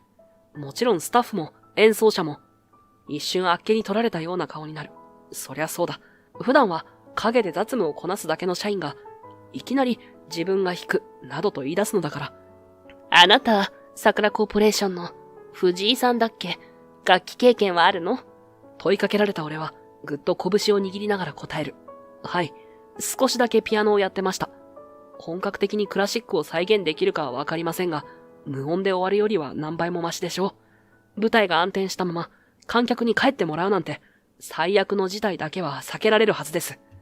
相手はまだ半信半疑だが他に有効な手立てがないのが事実だ。視線をやり取りしたスタッフ同士がやるしかないかと頷き合う。そして最後にレーナが息を切らしながら走り寄ってくる。ちょっと、カイト、本当にやるの？その目には不安とほんのかすかな期待が混じっていた。さっき父に焚きつけられた苛立ちはまだ残っているが、ここで弾くわけにはいかない。俺が少しでも弾くから、その間に機材搬入がなんとか間に合わないか全力で動いてくれ。もし間に合わなくても演奏がないよりはいいだろう。レーナは目を瞬かせた後、小さくうなずいた。わかった。ありがとう。すぐに司会やスタッフに伝えるから準備して。俺がやるからにはちゃんとやってやるよ。そう自分に言い聞かせるように小さくつぶやき、俺は古びたキーボードに電源を入れた。ひとまず最低限の音響装置も接続され、ギリギリ音を会場のスピーカーに飛ばせる状態にはなっている。けれど、ずいぶんチープな電子音がするだろう。クラシック用のグランドピアノと比べたら雲泥の差かもしれない。しかし、今はそれしか方法がない。そう割り切って、俺は思い切り最初の鍵盤を押し下げた。ポンと、まるでおもちゃのような音がホールの隅々に拡散されていく。客席からざわついた気配が伝わってくるが、俺は目を閉じて息を吸う。頭の中を無理やり真っ白にし、指を走らせる。長く封印していたはずの旋律が、次第に脳裏を駆け抜けるように蘇ってきた。不思議と、昔の感覚は完全には消えていなかった。手触りは違えど、鍵盤を叩く力加減やリズムの取り方が、かつての記憶を呼び覚ます。最初はぎこちなくても、曲の流れに乗り始めると、体が覚えた動作が勝手に再生されていくのを感じる。やがて、ホールはしんと静まり返り、客席のざわめきすら止んでいくのが分かった。まさか、こんなチープなキーボードでも人を引き込む演奏ができるとは思わなかった。いや、俺自身、ここまで真剣に鍵盤に向き合うのが何年ぶりなのかも思い出せない。膨れ上がったアドレナリンとともに、指先が自由に音色を紡ぎ出していく。音響装置こそ最低限だが、それでも旋律は旋律だ。何より、今の俺にできるのはこれしかない。曲のクライマックスに差し掛かると同時に、自分でも驚くほどの熱が胸を満たす。一音一音が心臓の鼓動に重なり合い、かつての情熱が再燃するような感覚が湧き起こってくる。失っていたはずの音楽を愛する気持ちが薄い幕を突き破って溢れ出してくるようだ。やがて最後の和音を鳴らし終えると、会場は一拍遅れて大きな拍手に包まれた。いや、拍手というより爆発的な歓声に近い。電子キーボードの出力程度では足りないほどの熱気と喝采がステージに押し寄せてくる。思わず指先が震え、汗が滲む。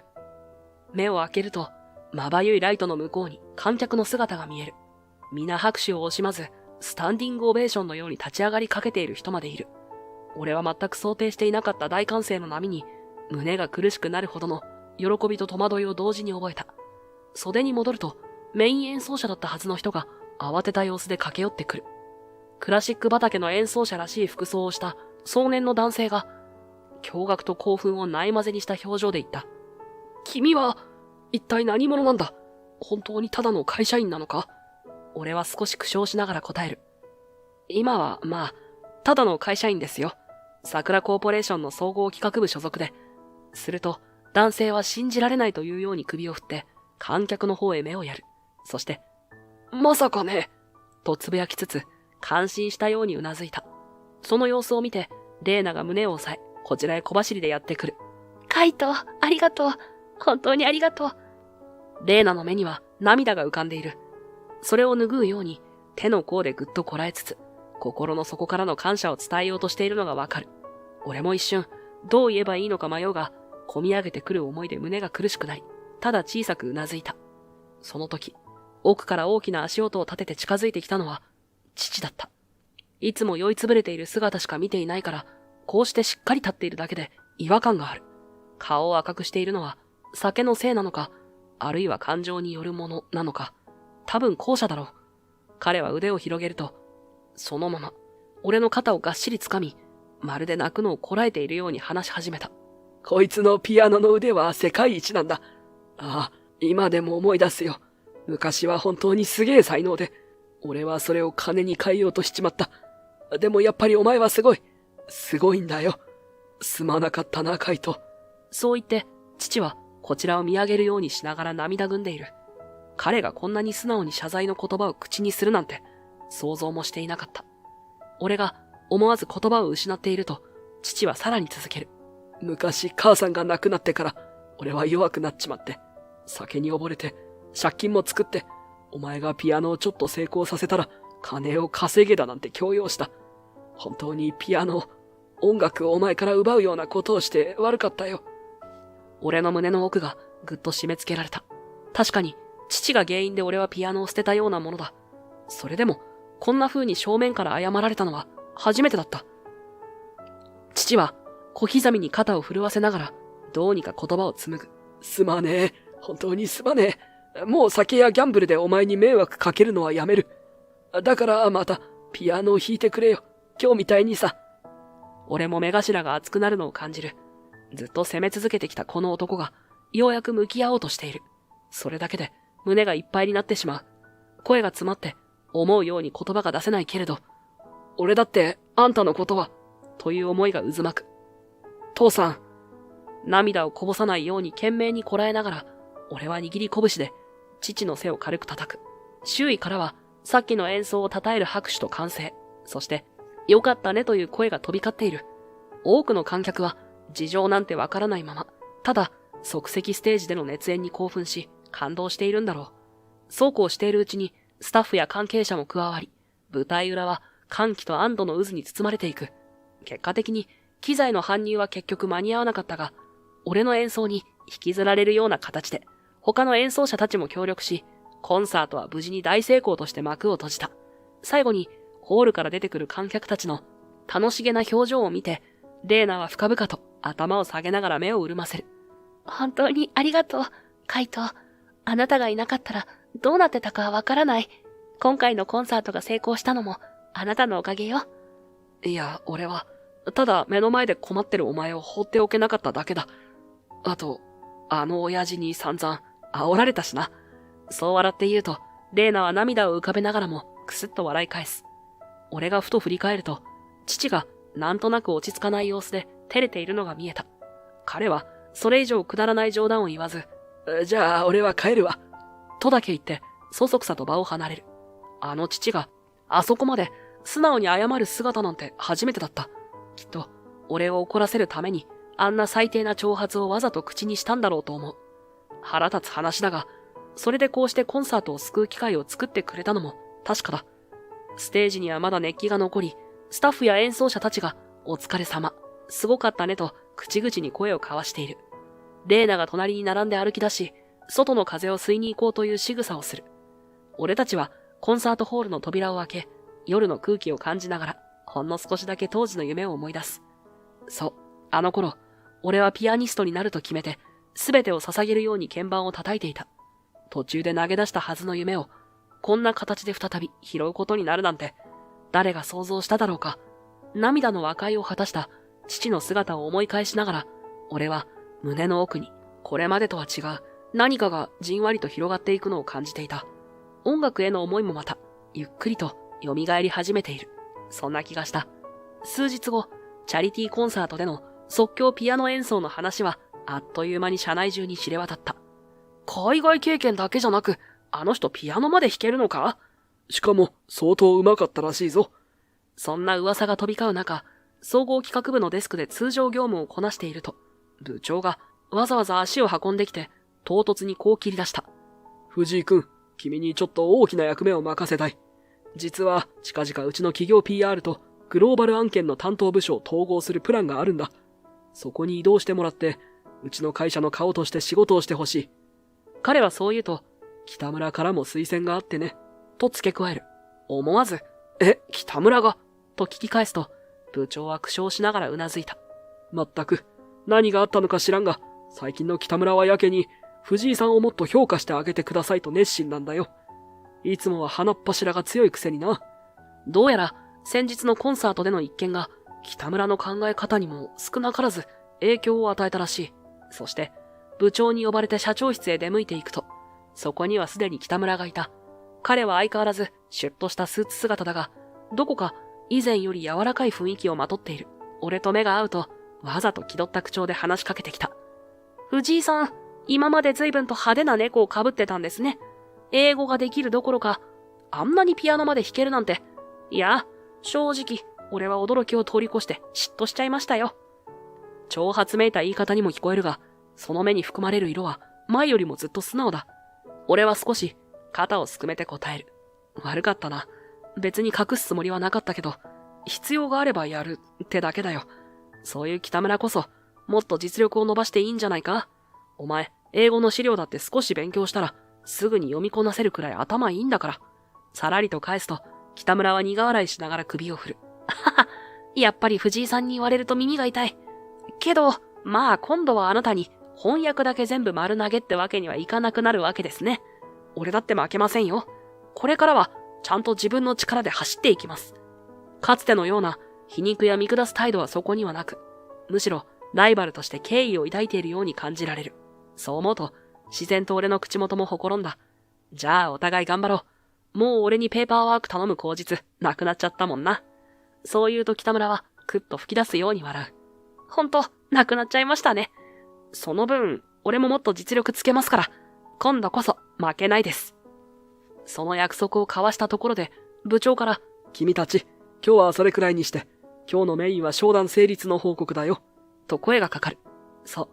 白石コンツェルンとの共同プロジェクトが正式にスタートすることになったのだ。応接室で行われた最終打ち合わせには、当然のようにレイナも同席していた。社長の娘でありながら、自ら陣頭指揮を取る彼女に、うちの部長も、頼もしいパートナーができて嬉しい限りだ。と大喜びだ。一通り契約書にサインを終えると、レイナが俺の方へ歩み寄り、みんなから見えないように、小声で囁いた。おめでとう。今回の商談は、あなたがいてくれたから成立したわ。それを言う彼女に、一瞬俺は何と答えればいいか迷う。しかし、あのチャリティーコンサート以来、何も言わずとも伝わるものがある気がした。だからこそ、短く、こちらこそと返す。一通り契約書にサインを終え、部長や北村たちが席を立った後も、細かい事務作業の確認で、応接室内は少しだけざわついていた。そんな中、レイナがそっと俺のそばに近づいてくる。ちょっとだけ、お時間をいただけるかしら。小声でそう言われ、俺は首をかしげつつもうなずいた。彼女は、ごめんなさい、少し席を外しますね。と、部長らに断りを入れ、俺を伴って応接室を出る。廊下に出ると、人気の少ない一角を見つけて立ち止まった。カイト、高校を卒業してすぐ別れを切り出したのは、あなたのお父様に頼まれたからなの。彼はピアノに集中すべきだから、縛らないでやってくれって。それに私も、あなたが世界で活躍するピアニストになるんだと信じていたから、邪魔になりたくなくて、どうしても納得いかなかったけど、結局それが一番だと思ってしまったの。彼女はそう言って、少しだけ唇を噛み締める。だけど、海外でピアノをやめたって知ったときは、本当にショックだった。私が身を引いた意味は何だったのって。その言葉に胸が痛む。けれど、今はあの時と違う。自分の思いを正面から伝えるべきだと思った。そうだったのか。知らなくて悪かった。でも、もう一度やり直せるなら、俺はお前と、いや、レーナと向き合いたい。